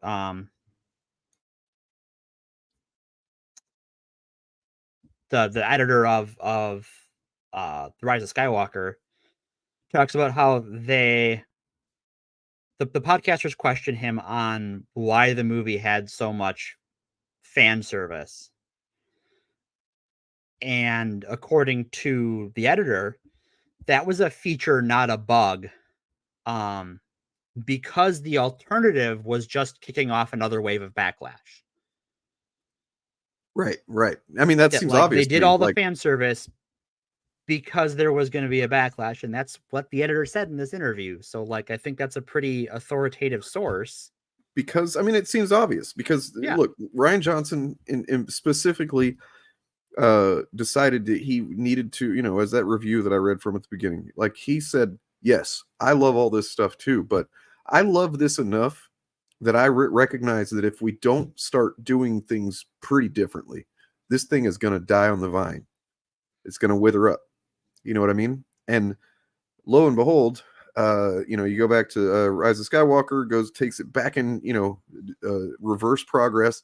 Mm-hmm. Jessie Gender has a fucking 5+ hour video out right now. Yeah, she does, and you should check it out. I have not had a chance to, but it's Jessie Gender. She always does good shit. So I haven't either, but the name of it is essentially it's about how Star Wars is dead and dying or dying. It's done. At least in terms of how we know it. So if the change was going to be forced one way or another. Rian Johnson just tried to do it in a really exciting, unexpected way in the middle of a trilogy. Can I take an aside quick? Yeah. Tara's last comment. Okay, so I'm gonna stop down. There is a lot of George hated X, Y, and Z that gets tossed around without sources. George sold Star Wars.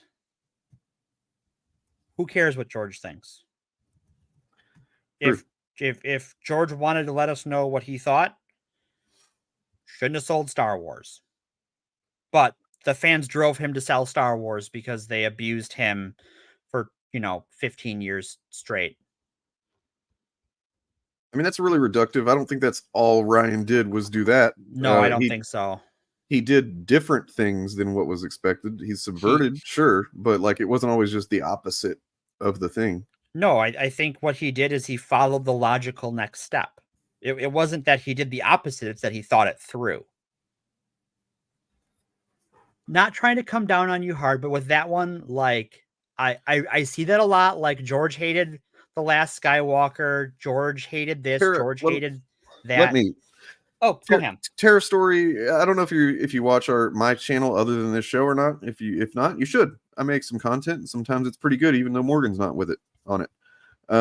But so I've been doing it for 4+ years, and one of the things that you see over and over again is certain people using, the creators of this stuff, the dead creators, the creators who don't give a shit anymore, the creators who sold it for $4 billion, as if they are the arbiter of what, they're using that to make their case for why something is bad usually.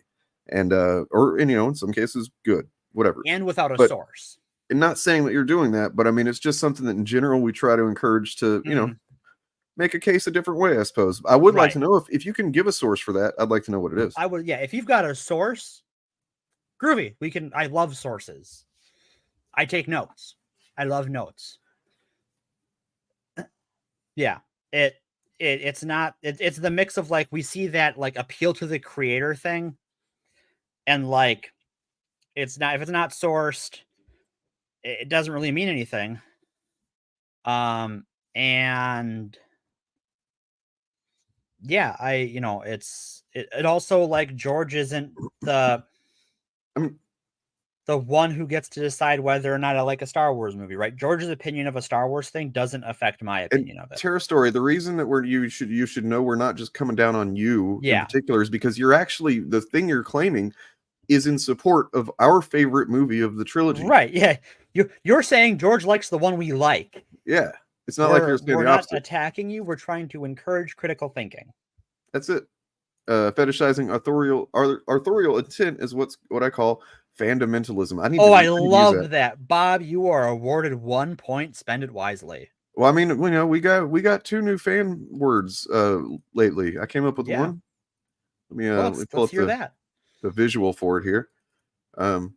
We got a visual. Ooh, spicy. So it's, some of you already heard it, but it's this feeling that, how this stuff with all the culture war crap and the woke and the SJW and all this shit that's been surrounding these discussions that really should just be about whether or not we like a thing and why, and like not about this meta textual shit of, the Kathleen Kennedy's a fucking pandering bitch or whatever. It's this feeling that like, man, I don't even want to engage with this stuff sometimes. Like you have to kind of run all of your engagement through a filter of like, do I want to deal with the potential that somebody's going to retweet this and stuff like that. Is this ever going to go away? Why is it so shitty? It's called Fandoom. It's Fandoom.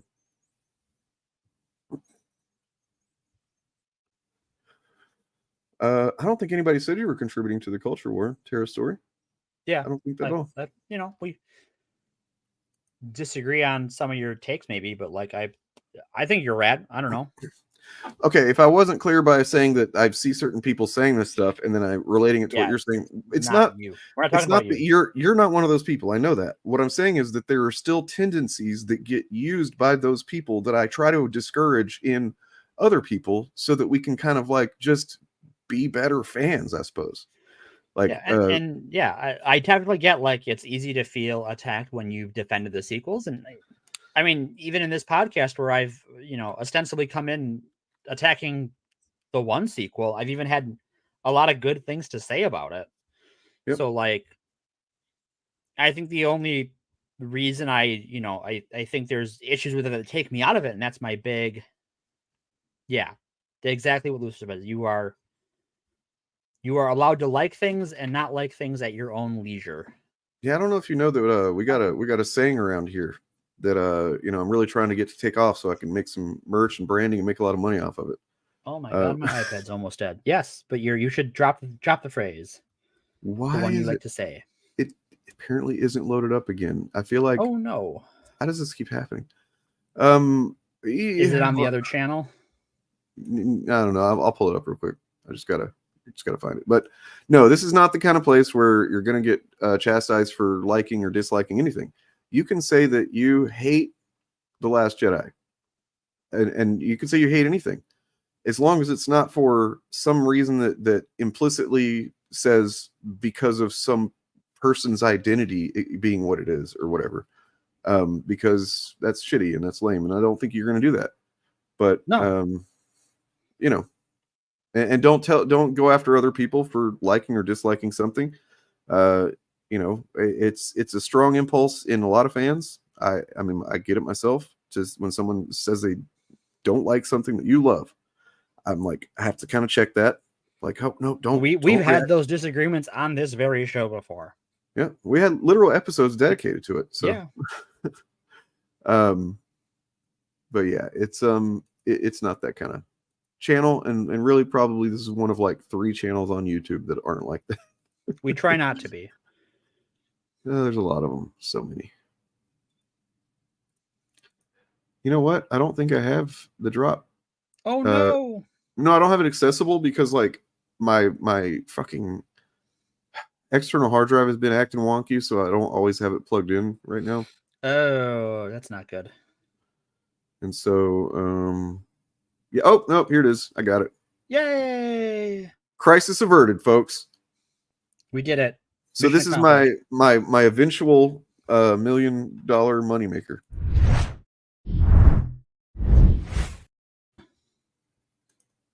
There you go. God, I can't find it now. So you talk about people like just bringing their shit into the fandom space. I wish I could find this picture. I had my spouse grab my iPad to try and find it. But it is like a shitty AI 40K picture that like it's really fucking bad that anytime someone posts some 40K thing this guy disagrees with, or if it's even from someone he doesn't agree with and it's just a completely unrelated post, just will like fucking spam this picture out. But I think he actually got banned for spamming on Twitter, which is impossible these days. So yeah. Well, I mean, look. So like, we're over here on this end of the spectrum of the opinions about movies and stuff. On the opposite far end of the spectrum is folks like EFAP. Yeah. Who claim their opinions are objective. They are not. And that, you know, and then they not only that, but they will like watch the videos of much smaller channels who like a thing that they think is objectively bad, and you know, fucking, you know, that one piece of shit rags dude will tell people to kill themselves and you know, say slurs and stuff. It's really cringe and bad. Gross. Yeah, he really sucks. Yeah. It is okay to like things. It is also okay to not like things, but don't make it your whole personality.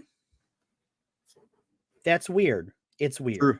And don't like go after people for disliking and liking things you don't like. It's not healthy. Dude, you put people in timeout when they say superhero fatigue.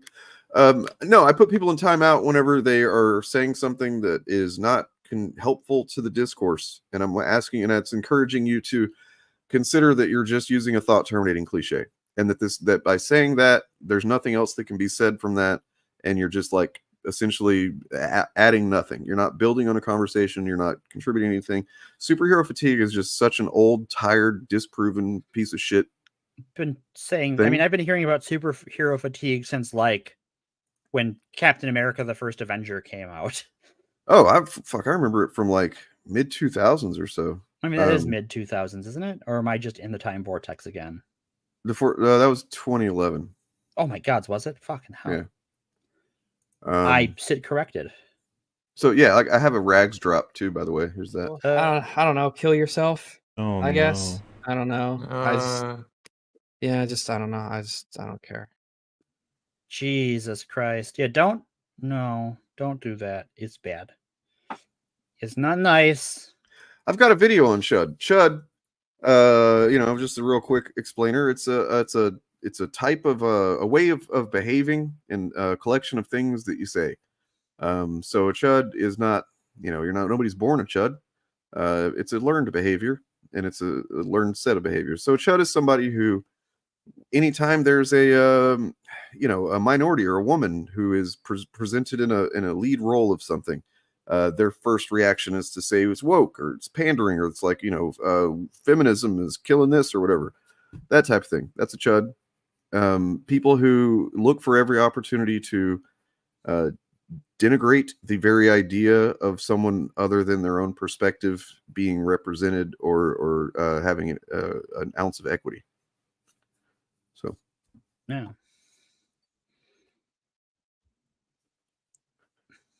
Yeah. I also like. I feel this chat's turning on me. Shit. We gotta get out of here. Oh, time to run. Nah. I think it's cool. And it's one of those things that, like, you know what? We're not really talking about EFAP beyond like you bringing these people up. So, like, oh, I think I remember James McLeod. Aren't you like an EFAP fan that shows up talking about EFAP all the time? Is that you? I think that's like you. I would like to get onto something that resembles the topic, and I shouldn't have mentioned him. And I was thinking it as I said it. If I'm saying this is probably gonna, if not live during the stream, somebody eventually is gonna pinpoint it and just zero in on it and obsess. Because here's the thing, like, I don't fucking know shit about EFAP. I don't really care. Yeah. Their content's not for me because I find that sort of like objective dude bro review boring. Oh, you see, now you've already said too much. You've made descriptions of it. It's about your principles. What principles are those? What principles of mine do you have a problem with? I think he's talking about me. James, if you want to come on to the stream once we're done talking about what we're talking about and explain to me what about my principles are such a problem for you, you're welcome to do that. Otherwise, you can kindly fuck off. Anyway, let me know. Give me an email or something, or find me on Twitter. I'll send you a link if you want to chat in a little bit. I cannot find this absolutely awful AI meme, and it's going to drive me insane. Oh well, fuck them. It's okay. It is okay. Yeah. So, like, anyways, Star Wars. Star Wars. Star Wars is a thing that is.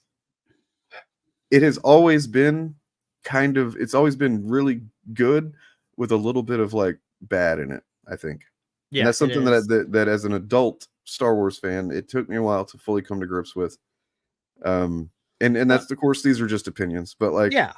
Well, and I think it goes back to something we talked about in the Mary Sue episode about the chink in your perception, right? Like, all of these things we loved, especially if we love them growing up, like, we miss a lot of the flaws just because you're fucking kids. You don't know shit. I was actually going to thinking just now. So is it a flaw? Are they flaws though? It's not that we missed them. It's that we hadn't defined our understanding of story and narrative filmmaking or anything based on the stuff we hadn't seen yet. Right? Sometimes, right? Like, a good example is like bloopers, right? Like things that end up in a movie that are just like oopsie doopsies, right? Like that can break, like as an adult, if you catch that can break your immersion in a movie and sort of bring you out of it enough to notice the other little things that bother you. Yeah. Like it doesn't just have to be like Michael Burnham. Like that's what we talk about in that episode. Well, it's like so in Star Wars context, I remember the first thing that I really noticed, like, oh, that's fucking weird. It was it was I don't think the first thing was actually the stormtrooper hitting his head on the doorway, but that is one of the first where it's like, oh, that's just in the movie. That is just there. That is just there. It definitely was not done on purpose. No. But they left it in there for whatever reason. They didn't. I mean, it's hard to imagine they didn't see it in the edit or something. But of course, Marsha was trying to get that thing edited into some kind of shape that could be presented in the movie. Yeah, it's George's ex's wife saves Star Wars. Yep. Talk about women in sci-fi. Women be doing it, man. There's one who doesn't get enough love. Star Trek and Star Wars both saved by women. It's true. It is very, very true. But I also think, like, I guess we can talk about the WB DCEU movies. Okay. I think they suck. Yeah, generally, like it's really fascinating. I kind of do want to maybe one day do a video on it, in the sense that, or in the context of, it's almost like they got into a habit of it way back when and just never broke that habit, despite the fact that there's been, it's not like it's all been the same leadership the whole time. No, it keeps changing. So it's kind of like there's almost like it's written in the Warner Brothers doctrines or something that, like, just you know, do fucking like yeah. 1 out of 4 movies is good. Well, It's and what like, it feels like. It's just like, if you get some mild pushback from, you know, anybody about anything, you need to just completely, you know, change your plans, course change correct, the like whole direction. everything different now. Don't fucking overthink it. Just actually overthink it to the death. Well, I So think that's why a lot of people liked the Snyder cut. Was it just like it felt more coherent with the other Snyder movies? Yeah, where it was just like going from BVS to Justice League. It was just like these are not the same. Yeah, I mean, I like the Snyder cut. I mean, it's not technically the Snyder cut, but that's quibbling. There is no real Snyder cut. It's Zack Snyder's Justice League. The Snyder cut would have been what he was making at the time that he stopped having to make it, basically. Right. And like, okay. This was with a little bit of money. This was time left over where, you know, he had plenty of time to see what fans were looking forward to and whatnot, and he added some things like that. He changed a few things, added things he wasn't planning on. He had extra money that, you know, kind of given to him to do certain effects shots and little, you know, Easter eggs that would not have been included in the original film had he completed it. So nonetheless, so going back to Batman Returns, I think is where it really started. So which the middle two, so it's Batman. There's 2 more, Batman Returns and the other one, and then there's Batman and Robin. Yeah, there's Batman Returns, then Batman Forever, and that's the change. That's where it happens. So that's where that change happens, is in between Returns Batman, and Forever. 1989 was so fucking successful, guys. Like, it was the most, like, it was the hype crazy. around that movie was, I barely remember it, but like, you can look back on old news stuff, you can see all the merch and stuff. They pushed that movie hard, and it was very successful. And I think it holds up. Like, I watched it recently, and it's still. And this sets up. This is look. It's crazy how it's the exact same thing that they did with Snyder fucking 30 years later, because they said, "Oh, Tim Burton made this movie that's so successful for us. Here, Tim Burton, just do whatever you want now. Just do a Tim Burton." And Tim Burton says, "Oh, okay. Well, then it's gonna be real dark. Batman's hardly gonna be in the movie. Like, he's gonna be in it like much less than the villains." You're gonna have Catwoman in a fucking leather suit, just going around licking dudes and stuff like with her and whipping it, you know. So weird. And you're gonna have Penguin, played by Danny DeVito, biting off noses and that's so cool though. Like, raw fish and shit. So yeah, it's amazing. It's awesome, but like, it's also supposed to be a movie for kids, right? But also, like, you know, Batman '89. I mean, it's a movie for kids, but like, you don't think about it as a kids movie, right? Like, it's a dark, gritty, like, it's a funny, campy movie at moments, but like, just the visuals are, you know, everything is very gross, but like in a fun way. And what the thing is they had done all of these licensing things with all like McDonald's and stuff. You know, some of you probably still have some of the cups. I had them for the longest time. I think they were Burger King cups, actually. And there was one that was made, it looked like ice cubes, and it had like the penguin carved into it. It was plastic, but it looked like glass. It was some cool shit, you know, like so many action figures, so many versions of Batman. And so then you got all these moms, and I'd be curious to know if there's a way to find out how many people were actually upset about it. Right. Maybe we need to do an episode. We might have to, yeah. So yeah, there were some moms apparently that were just like super upset, and they let Warner Brothers, I guess, hear some earfuls of it. And they said, and there at this point, Tim Burton had already been okayed to start pre-production on the sequel to that. Yeah, it was going to be Batman. Was it Continues or Not Returns? I forget, but it wasn't going to be Forever, I don't think. And then they started getting these reactions, and they finally said, you know what? We need to ease up on this Tim Burton shit. Like, I think what happened was that they didn't kick him out, fire him immediately, but they said, we're going to put some controls on you. And that was when he was like, nah, I'm out. Yeah. And yeah. And from there you get Joel Schumacher, who was a fucking talented director in many ways. Batman Forever is, look, I loved that movie as a kid. But I was also an idiot with no taste. One that introduces Robin, but is not Batman and Robin. Yes. Yeah, that one's fine. Like I think it's fine. It's definitely still got its 1 foot in the Tim Burton verse. Yeah, it's like close enough. But then by the time you get to Batman and Robin, it's more like it dove headfirst back into the campy Adam West version almost in many ways. Yeah, you've got Bat credit cards and Bat credit cards, the Bat nipples. Well, hey, the Bat nipples first appeared at the end of Batman Forever, though. That was when, Robin's costume and then the costume that he changed Batman wears at the end, both had nipples. So the nipples were, they were there. And Jim Carrey, he's fun. He's just fun, he's fun in it. Tommy Lee Jones is fun in it. And the thing is, that one actually paid off well because Batman Forever was very successful. Yeah. So that they didn't see a consequence yet. They didn't see the consequence until they said, "Oh, well, that was very successful. So let's let this guy go as far as he wants to take with it." Let's fucking do whatever. And you start to see a pattern emerging already. Right, like because you get that with fucking Nolan too. Holy rusted metal, Batman. Yes, I remember being a kid in the theater and laughing at that. Shame on me. Shame on me. No, you were a child. It's fine. I know.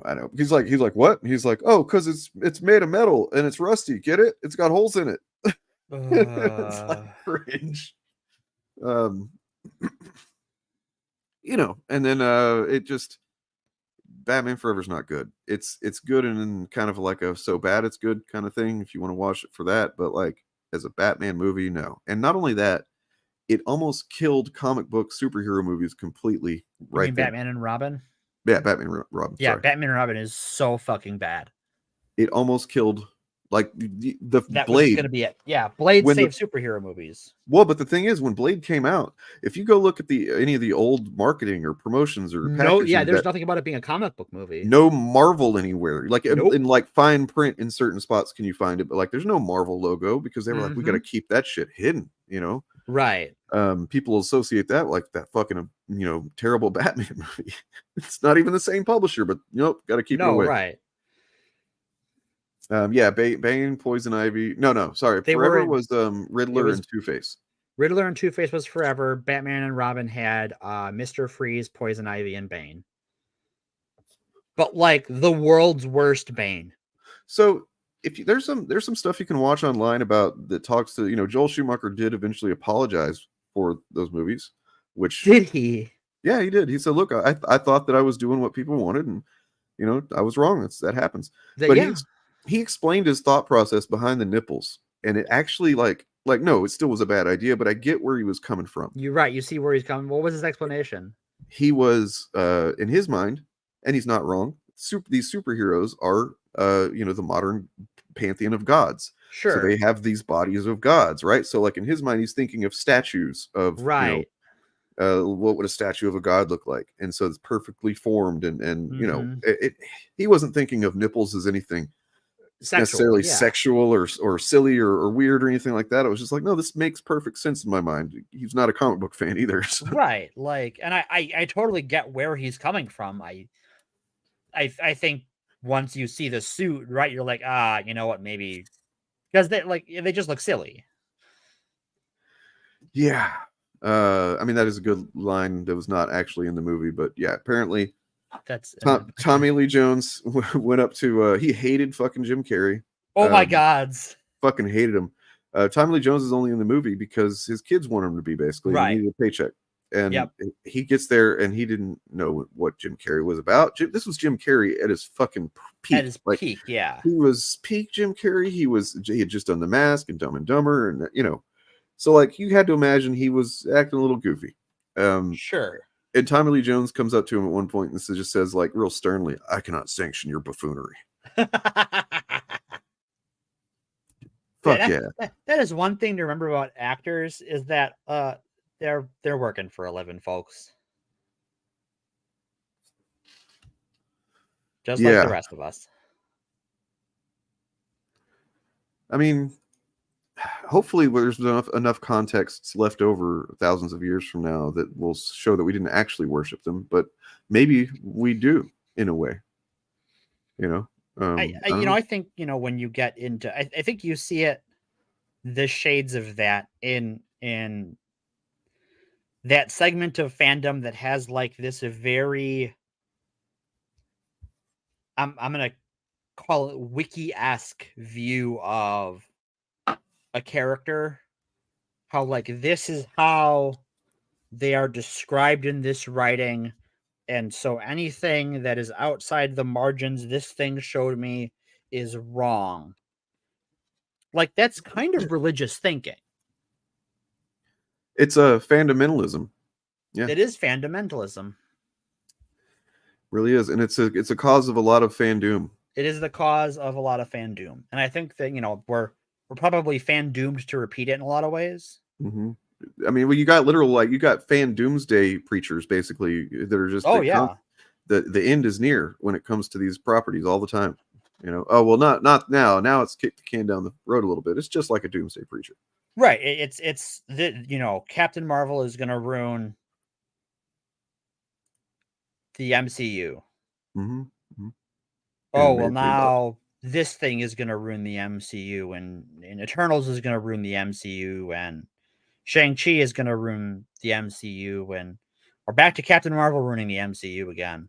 Mm-hmm. Oh well, this time this Captain Marvel movie didn't do well, so we were right finally. Did it ruin the MCU? Did they cancel everything? They get to pretend like it does for a little while until obviously, ideally, Deadpool 3 comes out and it's fucking awesome. Yeah, and everybody's entertained and it makes a bunch of money. But then they'll probably go. I can actually predict it. I could probably look at the movies that are coming out in the next 2 years and kind of just make predictions on what their general responses will be for the narrative. And that one will probably be, if it's successful, they're going to say, well, of course it's Deadpool. Everybody likes Deadpool. Blah, blah, blah. They'll say that. And then they'll also find reasons to probably say that something is woke as well, just to kind of cover both bases. Well, yeah, like I think the new Godzilla Kong movie, that one's going to be woke. Looks good. That's there because Godzilla -1 somehow wasn't woke. I don't. Right.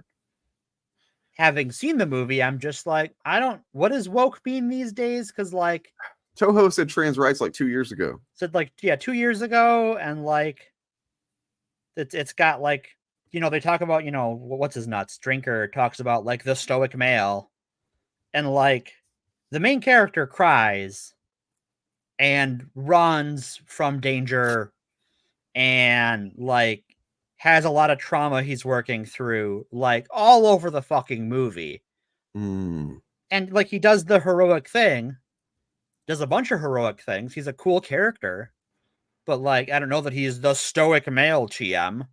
And there's a lot of other things in the movie that I'm like, why do these guys like this movie? Because this kind of shits on their whole like rah macho man mentality. Right. It's all bullshit. It's all bullshit and it's bad for you. Speaking of which, we do have to do, before we get out of here, we do have to do the diligence, and we have to say the thing. I can cover this for, briefly if you want. Before that though, before we get into, because it's going to get kind of like for a second, but I did get some fan art. Ooh, I got some fan art sent to me. It's only like the third one maybe I've gotten, I think, literally, and it's just incredible. His name's Corey. I'm not sure if he wants me to say like his full name or what, but he sent this, and yeah. It's a chud. There's some stuff happening I'm not quite certain with, like what is going on here. Is he farting into a tube, and then he's huffing his own farts? Yeah, I see. Hollywood hates you. Like, this is some talent. This is good shit. Yeah. Must maintain outrage. Very good. Very well done. Thank you. And we do welcome fan art, whether it's for just, me, the initiative, FAPcast, Morgan, even, just for Morgan. And then also, oh, fuck, I forgot about this. Apparently, and this is a shout out to Ryan, who tipped me off to this, that on Urban Dictionary, the glass onion is now a reference to Beatles songs from the White Album means to overanalyze something that is not intended to mean anything more than what it is. The entire point of glass onion sounds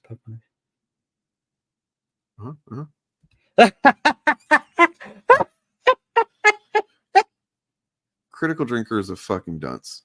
So I like, okay, so I want to like get out ahead of something here because I'm gonna be some sassy. Mm-hmm. I didn't know that, but my day job is not movie critic. Yeah, I mean, you should at least like the bare minimum I put into this show is to look up the definitions of things and titles and stuff. And I do this as a hobby. Well, look, we're talking about a guy who, if you watched our the initiative's videos, 3 videos on the drinker, and you should if you have not. In the there's the point when and this is Pillar of Garbage technically, caught this first, and there's got a lot of backlash from EFAP for that. That he literally edited out the audio of a part of the movie while he's talking about it so that he could make the claim that talking about Drinker did. So he could make the claim that Rian Johnson showed one thing and then changed what happened later whenever he showed it again to make the movie make sense, basically, to get a cheap, surprise or whatever. And it's like, that's not what happened. And he actually removed the audio that there's a cue that shows you exactly how you need to view these two. It's like it's a Rian Johnson thing, The Last Jedi. Right. He does perspective stuff a lot. Different characters' perspectives and how those can be kind of radically different sometimes. That's all what Knives Out is about. I haven't seen Glass Onion because I haven't had Netflix in forever. It's a lot of the same thing, but it's this one moment where the what's his name, Blanc, and then I forget the character's name. I don't remember the characters' names. They're behind the trees looking at Batista's watching his wife cheating on him or whatever. Right. And and the first time you see it, you don't see her peek out from behind the tree. You just see him. And then it cuts away right before you would have seen her, but you do hear her Russell like step on a twig or something like that, and you see Blanc look or whatever. And then it shows the full thing later on, and Drinker either is it had to have been on purpose. There's no way you could edit this and not realize what it was, even if you watch the movie. And he should know better. Yeah, I mean, look, I get it. Even being a reviewer, sometimes you miss stuff. He could have watched the movie and been like, "Wait a second, that's not what happened." But then when you go to edit the fucking thing, you would have seen and heard, "Oh, I see. Yeah, this is how the." Right. Anyway, you edited the clip. That means you had things like audio levels and stuff. You would have seen something. Drinker just lying again. And then, so Glass Onion, I'm gonna start calling him that. Fuck it. I love it. And this is actually something that's unrelated to anything that we've talked about today, but it is follow up on the whole Glenn O'Leary, Mark Millar business. Yeah, we probably should. Okay, if there's more on that, we can talk about that. There is more on that. But this take is not a moron, but it is a bold take, and I'd say I agree with it. Mark Wade said, for those coming in late, he's getting some heat, apparently, some backlash for saying, when it comes to resolving problems of a dwindling market, a lot of us would rather see the industry burn down than ally with the alt-right. Yeah. And it's like that's kind of jarring to hear someone that is an industry legend, by the way, living legend, to say that. But like, look, man, the guys that they're talking about, the alt-right guys, these are the guys that have been the bullies and the villains in comic books for close to 100 years. Like, It would be literally just, oh, you know what? Just because we're having some sales problems, we've had that before, and we managed to get through. You know, we're not doing the best as we could be, or whatever. We're gonna ally with the worst people who, yeah, and like I hate to look at the stuff that the alt-right comics cadre is putting out. They're not sending their best. Indeed, they're not. I went to go show a Richard Meyer comic page from a comic the other day on stream, and I didn't really look at the text of it, and I was just like, wow, the art is bad. And I showed it and didn't realize I was showing literal F slur on that just is casually dropped in there. Whoa. And I was like, oh, okay, shit, sorry about that. I should have read it before I was just focused on how terrible the art was. So random ass Richard Meyer comic page that I just clicked on had the F slur in. Just F slur out there in front of Zod and everyone. Yep. Oh my gods. You can rebuild an industry that even if it does burn down, which of course it's hyperbolic. Nobody's going to burn down the industry. It's not a literal thing you can burn down. But even if you just intentionally destroyed it, which nobody wants to, you could still rebuild it. What you can't come back from is fucking poisoning the spirit of the medium. Right. Which is what that would be, to just like, yeah, let's let the fascists make their fascism comics and stuff. Right. And I think, I don't know, because Warner Brothers has had their head up their ass, apparently from the 90s onwards, it would seem. I thought this was a problem that started with the Nolan movies, but I'm wrong. And I'm happy to be wrong. There's nothing wrong with being wrong. No. But, Marvel as a whole, I mean, one of their movies makes more than their comic side does in a year. So like what the purpose of their comic side from a business standpoint is just to be a fucking laboratory for future movies. And there are people who say that derisively, like they say that as if it's like just an inherently negative thing, and it can be. It can be, but I don't think it is. I think if it takes, we looked at this, Friday, but basically, I'm of the opinion, and I've now seen that there are people who are way smarter than me that also kind of think this too. So that's cool. Periodicals are going away eventually. They're not going to be, maybe special series or something like that, but like the direct market is going to go away. It's going to go away. Sadly, retailers, the closing of retail is the new grift because they can grift on that until the last retailer closes. Right. And so that's just something to keep in mind there, but we'll get right. But also like, I would like to point out the hypocrisy of they're going to grift on that.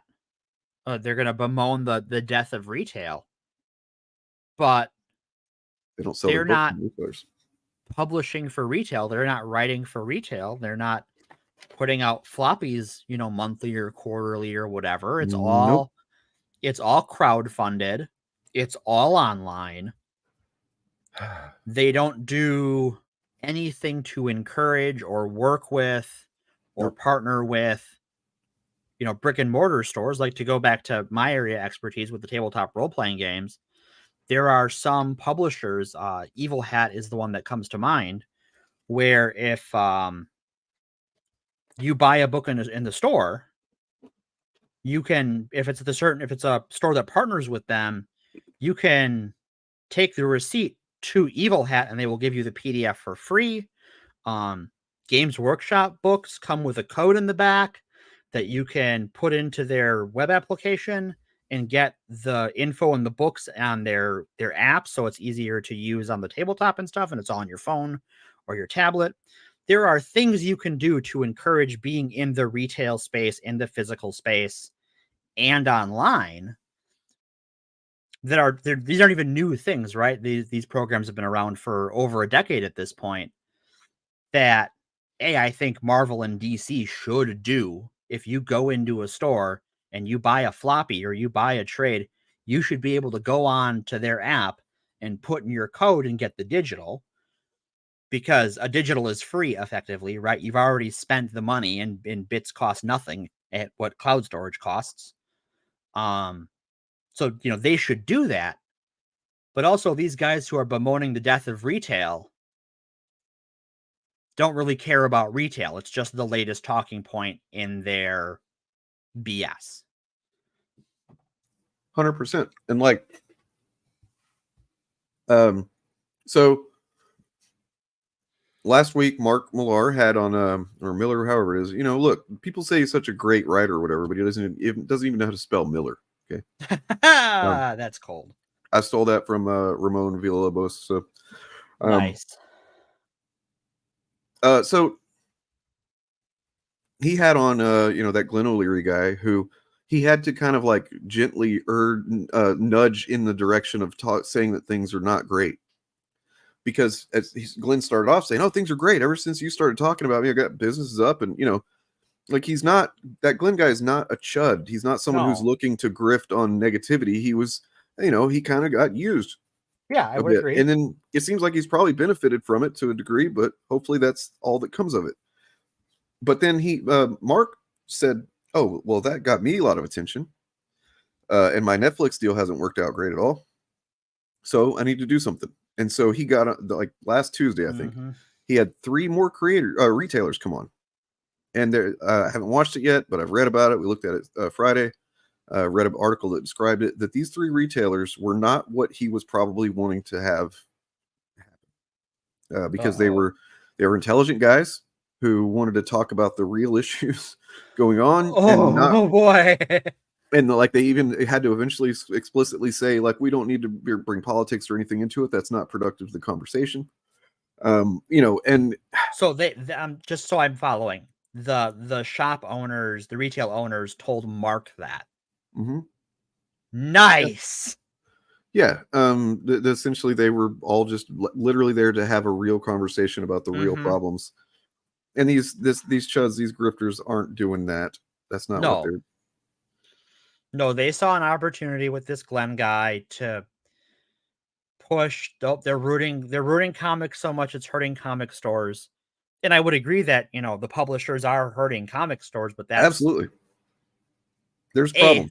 Kind of something they've always been trying to do. Well, but they want more of the money, right? But when you point to the problem being the creator, the writers of the book, right, then you're making the conversation less than useless, right? Because now this becomes, some people just adopt that as the thing to discuss, and then the retailers are gaining nothing from this except for maybe a little bit of temporary exposure, right? But also, like, depending on where you are, right? Let's say Glenn's shop was down the street for me, and just because I just never seen it or whatever, right? If I saw that clip and that was all I knew, I would never step foot in that store. Oh, because he's complaining about, how all the writers are making their characters about them now, and it's, you know, modern comics bad. Well, I'm like, well, I'm reading a lot of modern comics, so why the hell should I go to your store to buy my modern comics? The fuck is that about?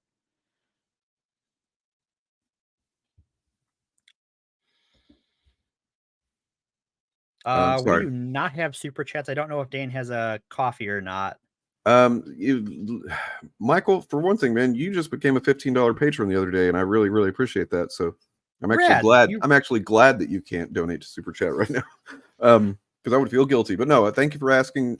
Don't currently have my channel monetized. It's probably a whole thing. Well, it's actually less of a thing now, and I'm hoping to have it, if not resolved this week, then I'm gonna have my next move on how to, I probably do need to start using a Ko-Fi coffee or whatever the fuck it is, or a buy me coffee thing, and have like a QR code on screen or some shit like that if I want to get tips, and I do. So, you deserve them. You work hard for them. Yeah, tip it's Dane. I mean, you can. I don't know. You can tip me on Venmo. You know, I got a Venmo. I'm gonna do that, but you're already a $15 patron. Yeah. See, Streamlabs is like a whole other program that I use instead of, this is StreamYard, and like it's just so much more user friendly to do StreamYard. Streamlabs as like the program itself, which I'm pretty sure I would have to use their tipping thing. It's just a whole fucking technical mess that I get really frustrated with trying to do while live. Yeah. So. The only advantage of Streamlabs is it runs better on iPad. That is the only thing I know about it that is different from StreamYard, because when we've tried, like, Ryan and I have never once been able to get StreamYard to run correctly on our iOS devices. That's the only thing I know about StreamYard that is, and the tipping thing, better than StreamYard. Streamlab is better for that. StreamYard is very easy to use, at least as far as being a guest on the show, right? Like, as far as like how I interact with it, it's pretty easy. Well, I don't know what else we got here. What are we doing? Well, I think we've covered corporate greed is corporate greed, and it will cause your art to be kind of a mess. Like, and I think on a rewatch of what's it called? The Rise of Skywalker, like, it is better than I emotionally remembered. But I also see why it turned me off of Star Wars for a whole goddamn year. Yeah. And like reading, listening to that podcast and reading some of these articles I found online about how the sausage was made, was like, yeah, it really feels like they didn't know the direction they wanted to go. There was this loud internet backlash that, despite the Last Jedi making more money than God, not that God's doing well right now, there wasn't really a reason to course correct that hard, but they did it so hard that in the time they had to make the movie, they kind of wasted it overcorrecting rather than telling the story they wanted to tell. And I think that without that, Rise of Skywalker would have been a pretty good Star Wars movie to me. Yeah. I know there's people here who like it, and that's awesome. I'm glad you like it. I wish I liked it as much as you did. Overall, I agree that there's a lot there that could have worked if done better. It seems like a simplistic thing to say, but like, no, they started off. The thing is, they started off with it's not to say that it's impossible to make a good media product if you start off with any goal other than telling a great story, but it is very hard to create a great story if your goal is not to create a great story. Right. The goal wasn't to create a great story, or it wasn't the only goal. The goal was to apologize. You start off with, you want to tell a great story, which is why there's some elements in there that could have been, that are great in a vacuum kind of thing, in isolation. But like, you've also got all these unforced restrictions you placed on it. Yeah. Like, I think replacing Carrie Fisher in the movie, like, yes, I get that she's such a huge part of Star Wars that you want to do something, like if we went back in time, if I did the quantum leap thing where I jump into J.J. Abrams' body to direct the Rise of Skywalker, I've watched that show. You got to put right what once went wrong. Right. I would have had the movie, like, if not like have that same opening action scene on the forest and then transition to this, or just start on this and just start with a funeral for her. Yeah. Like, just, I mean, basically the way Wakanda Forever did. Right. Just like, because, it really, we saw her get shot into space at the end or in the middle of The Last Jedi. And like, yeah, she survived, but like, could have been complications. It could have been complications from that, right? Just like, oh, well, yeah, she held out as long as she could. Well, but then see that I'm just not just devil's advocate here. That could create the problem of now is it going to be so easy? Are we going to really be able to redeem Ben Solo before he dies now? Because now he not only has Han Solo, he's technically got his mom's death on his hands too. I don't know. Sure, but I think you could work that in, right? Like, because you could have Kylo say, "Oh, well, I killed Mom," and he can go, "Well, then live better for her," right? Like, well, okay, so I keep forgetting, I think, because I'm trying to avoid it because it's like a whole can of worms. But I do need to mention before we go. Okay. The reason why a movie that, like, I'm talking about The Last Jedi here, that was critically overwhelmingly successful critically, made $1.333 billion. That's pretty damn good for a Star Wars. That's a lot of money. and was visually, praised, and most of the fans like it. There's a loud contingency that want to make everybody think that everybody hates it, but at the very least, I'd say it's more than half. More than half of fans like it. You talk to somebody who's not involved in any of this, they don't get online about this shit, and if they saw The Last Jedi, they probably were fine with it. Or even liked it a lot. Well, and I think even people I know who like at the time didn't like it as much, it's grown on them. Yep, I've seen that too. But the reason why that movie would have such a strong knee-jerk reaction by the Lucasfilm to make a movie that not only doesn't pick up on the strands of the previous one, but like actively shits on several things that movie did, is because the Chuds got their biggest win, and it's a big one. And it's hey, I guess hats off to them for that, because it's the biggest win they've gotten, and it's probably going to be the last one of any worth that they'll get, hopefully anyway.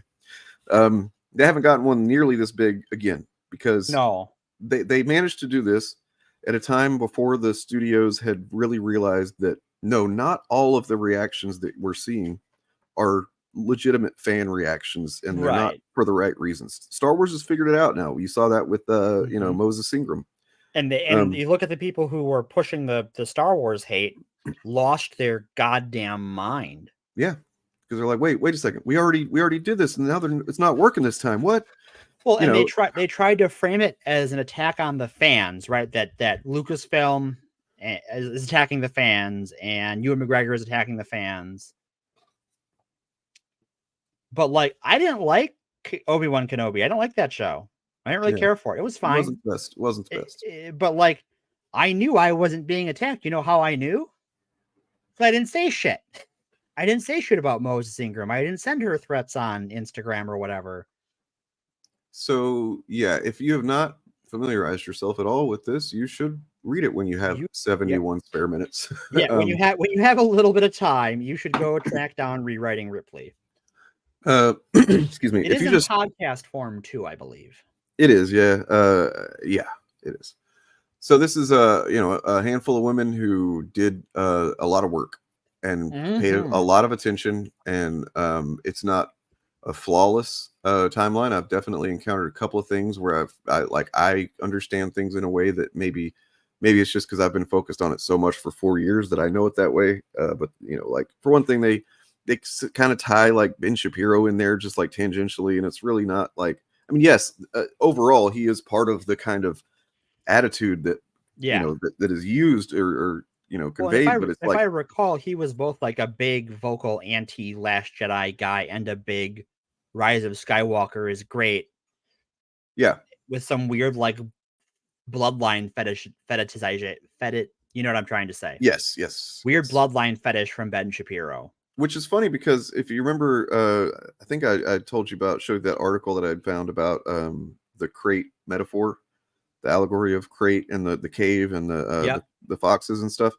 You would think, how hardcore pro-Israel he is. Yeah, right. That he would think that was cool, but he didn't catch it. Well, no, because it's all cosplay to him. I'll say it.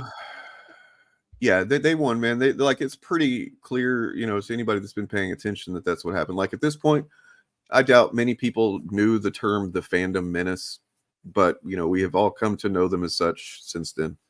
And that's what it was, man. They all kind of found each other with the trailer release of The Force Awakens. Well, first it was like, first of all, the sexism kind of like started making people embolden some folks of the sexism of Ghostbusters 2016. Right. The misogyny, rather. It's not to say that all reactions were that, because I didn't like the fucking movie either. But there was a lot of misogyny. I saw it. And they, some people got emboldened. And then, misogyny is the generally still acceptable one. Like, that's the one that like won't. Yeah, people may like not like it, or you may even get somebody say some negative shit about you or whatever. But it's not going to. It is easier to code your language than it is with racism. Right. It gets harder. Like, misogyny is entry level bigotry. You're You're not wrong. And then, but then, so when the Force Awakens trailer drops, and the first thing you see is, oh my God, this is a black guy. There's a stormtrooper. Yeah. And you might remember that there was a little bit of fucking backlash around that. They try to downplay it, but like, yeah, I was there. I won't be gaslit. No, I remember thinking like, holy shit, there's a lot of this. Because I remember you got the fake fans going like, well, aren't all the stormtroopers clones? It's like, no, that was the clone troopers. The stormtroopers are not all clones. Right. It's one of the many examples of the people who seem to take it upon themselves to be the gatekeepers don't know the shit they're trying to keep. That the only gate they are keeping is that latrine in the middle of nowhere full of their own shit.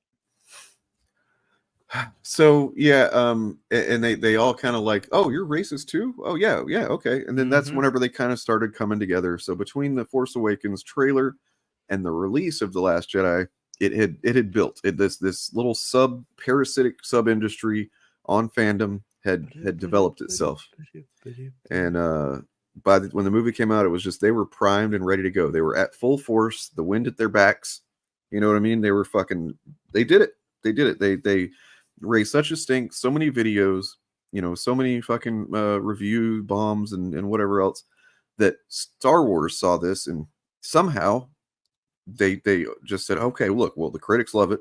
We made a lot of money, and there's actually a lot of fans that think it's really great, but man, we keep hearing from these negative people that say it's ruined the franchise and all this stuff, and it was kind of risky. We recognize that we gave them license to do some risks, but I guess it was bad ideas. So, I don't know. And because it did seem like, from what I've seen of Trevorrow's plans, it was going to pick up more. More, yeah. It at least wasn't going to crap all over it. You know what I mean? Like, it wasn't going to take it in reverse. One more thing. This goes back to like the Last Jedi apology tour portion of The Rise of Skywalker. There's this whole like chunk in the beginning of the movie, or not in the beginning, sort of towards the middle of the movie, where everyone is upset that Poe was a drug runner. The Hispanic guy was a drug runner. What the cinnamon toast fuck were you thinking? Good. And it doesn't do anything for the movie.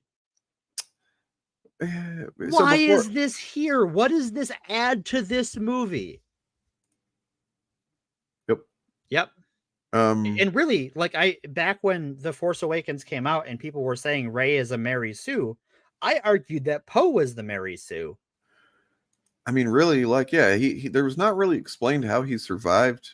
Yeah, how did he survive? We don't know. How is he such a good pilot? Somehow, Poe survived. Somehow, Poe survived. How did he blow up the Mega Death Star? I don't know. You needed a Jedi the last time. You needed like several ships to do it the one before, but this is the Mega Death Star, and just this one fucko does it. I don't know. I mean, look, Raptor girl killing claw, absolutely. Little white cuckball all the way. Like, we all agree with that. That's a very good contribution to this conversation. And if you're trying to push back on anything we're saying, that's also a really good argument. Like, you should be proud of yourself, honestly. Like, you're winning the fucking, war of ideas here. Very much so. And band. And Kerband. I'm gonna miss them. I'm gonna miss that guy. I miss that guy. He was just starting to warm up to me too. Yeah, I don't think it's literally impossible. You're right, Bob. We did a whole episode on it. Maybe you've watched that video, but in its original version anyway, it's not. It doesn't apply. But also, even in the way that they try to use it generally now, it doesn't apply. And if it does apply to Rey, it applies doubly to Luke Skywalker. Right. If it applies to Rey, it applies to Luke, and it also applies to John Wick. Because we went over that in that episode too. That like John Wick is all of the things they complain about Rey with. So, there it is. Like, 40% of negative YouTube videos mentioning The Last Jedi are from radical right-wing or alt-right accounts. And that's what a lot of these channels these people will take issue with, is saying, oh, so everybody you don't like is right wing or what. Like, no, the things you say and the associations you have and have had for consistently for years now show that you're all right, man. Right. Well, it's like there's been several Star Wars projects I haven't liked lately, and whenever there's like, someone goes, if you criticize Star Wars, that means you're all right, as like a bad faith argument. I'm like, no, I didn't like that either. What are you talking about? Like, I don't think anyone has called me right wing for not liking Mando season 2. And I guess they were mad about Mando season 3, but I don't care because I stopped watching Mandalorian. So whatever. And as this talks about, if you're wondering how they came to these conclusions, they used over 1 million tweets and greater than 1,000 YouTube videos, and that tracks the successful rise of radical right-wing hate, white supremacy, and misogyny in fan spaces, starting with Gamergate, leading up to the rise of Skywalker. Gamergate, by the way, was influenced and at some point kind of co-opted by Steve Bannon. He's admitted proudly to that. It's just culture wars. There it is. Which is they've been recruiting. That's what it's really kind of fucking tragic when you think about it, that Star Wars was so successfully used for that purpose. And that's honestly one of the things that motivates me is I think I've seen this mentioned on other channels before. And I wish one of their names would come to mind because they're all vanished in my brain at the moment because it just popped into my head like that. So sorry. I think part of the reason why, and I don't know that it would have stopped anything if this was better. This is some Monday morning quarterbacking on my part. Sure. But like up until the rise of Skywalker, and even then sort of, what exactly is the First Order's goals? What's their ideology? What do they want? To do an empire? To do an empire. What? Yeah. Why? I don't know. To do one. Just to do it. It like, and then like what is the resistance? Oh, well, they're just like the rebels, but not like, I think because the factions are so poorly defined. I think Ryan Johnson actually did define them. I think he did a much better job. Yeah. Because resistance, they were the ones that had the power. The New Republic was the resistance and not rebels, because what are they? They're not going to rebel against themselves. They're resisting this encroaching fascism. Then they were Antifa. Yeah. Well, and then they did the whole blowing up a bunch of bases or planets and stuff with the planet killer thingamabob, and now it's looking more like they might actually have some power, and now we're gonna have to do some rebelling. Yes. Right. So yeah, it like because the goals aren't clearly defined, and because like the Star Killer base is just another Death Star, there's nothing new there. Mm-hmm. Right? Like, it's not like, oh, why is the Empire bad? Oh, they blew up a planet. Well, why is the First Order bad? Well, they blew up a planet. Well, we've seen that before, right? Like, that's nothing new. Mm-hmm. What's the point here? Yeah. I think that because you didn't have that delineation better spelled out, I think that gives room for bad actors online to see themselves as the heroes, because the bad guys don't have a obvious ideology. They're sort of very wishy-washy. Yeah. No, I mean, I think McLeod's kind of got it. That's kind of how I look at it, is that like the First and the Final Order, those are like the MAGA movement. Yeah. Then eventually if they would have seized power and maintained it, it would have been just, well, this is just the galaxy now. Kind of like how, if Trump somehow fucking, not somehow, he would Trump steal it. Returns. If somehow he returns, no, he's going to return and he's going to try and steal the election. If he's successful at it, then we'll just be America now. But like, we will know it's not the same thing. Right. Yeah. Look. So as far as does Star Wars have a Winter Soldier in the literal sense that way? Yes, but also I'd say Boba Fett, Mandalorian, maybe a little bit. That's kind of same vibes a little bit. All right. I like robot arms. Robot arms are cool. Don't be hating on robot arms. They are cool. Batman's got one now. He's got a robot hand. That's badass. So it is kind of cool. Is the robot Batman arm separate from the Batman of Zur-En-Arrh? Like he can't control it? That'd be funny. Just that arm won't listen to the Batman of Zur-En-Arrh, so everyone can tell the difference. It's like, wait a minute, move your left arm. That's funny. They're on to me.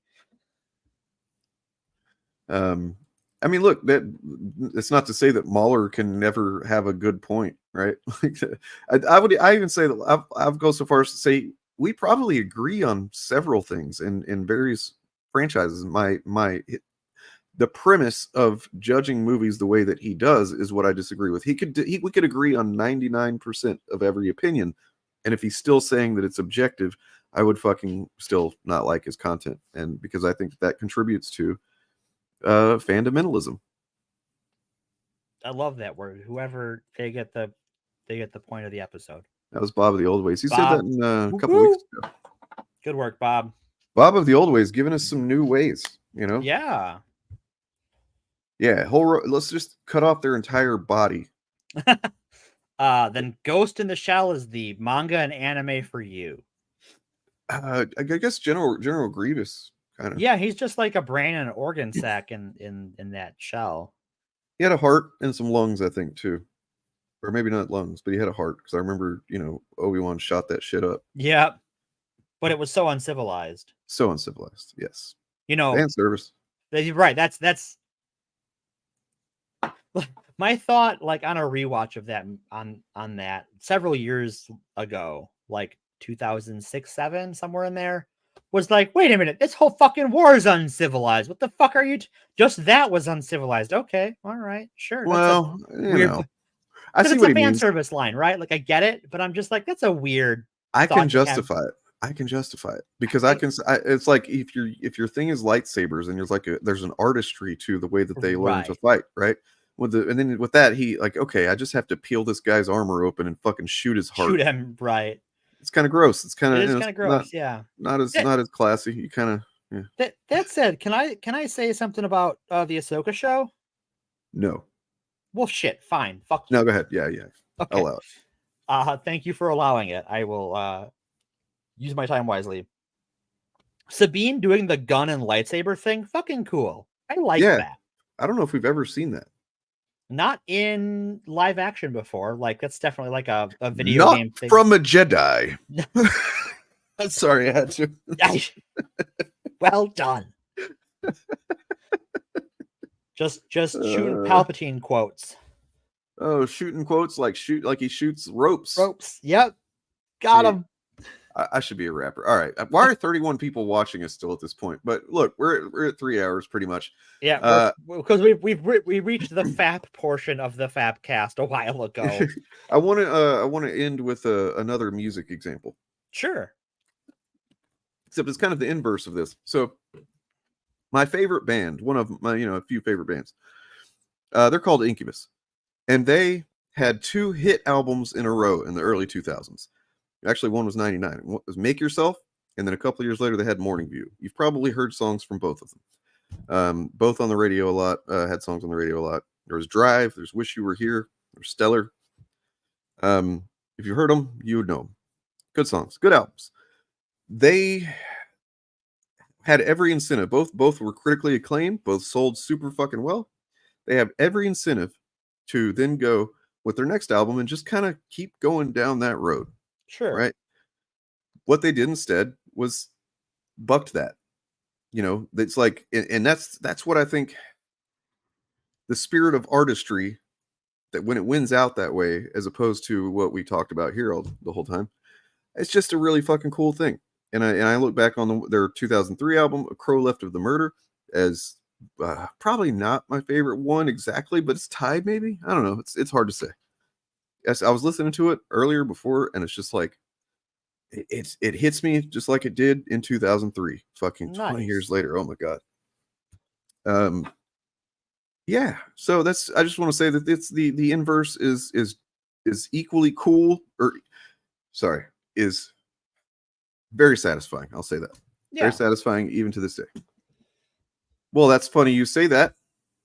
Talk Shows on Mute is fucking good because it is, and also we're gonna end with that song. So I hope you guys hit the like and subscribe button, and we'll Check out see the you here. Patreon. Are you doing a Monday stream this week? I think I will. Yeah, I'm gonna do it. Nice. Follow me on Patreon. I can't stream to Patreon apparently, but I can post the link to the unlisted YouTube video that I will be streaming at. The top secret stream. I will be busy, so secret. So have fun. You can talk. Look, think about it this way: like you can go on the secret stream. I won't be there, so you can complain about me to Dane. True, and I'll just say, Your mother. y'all have a lovely week. Take care of yourselves and one another, and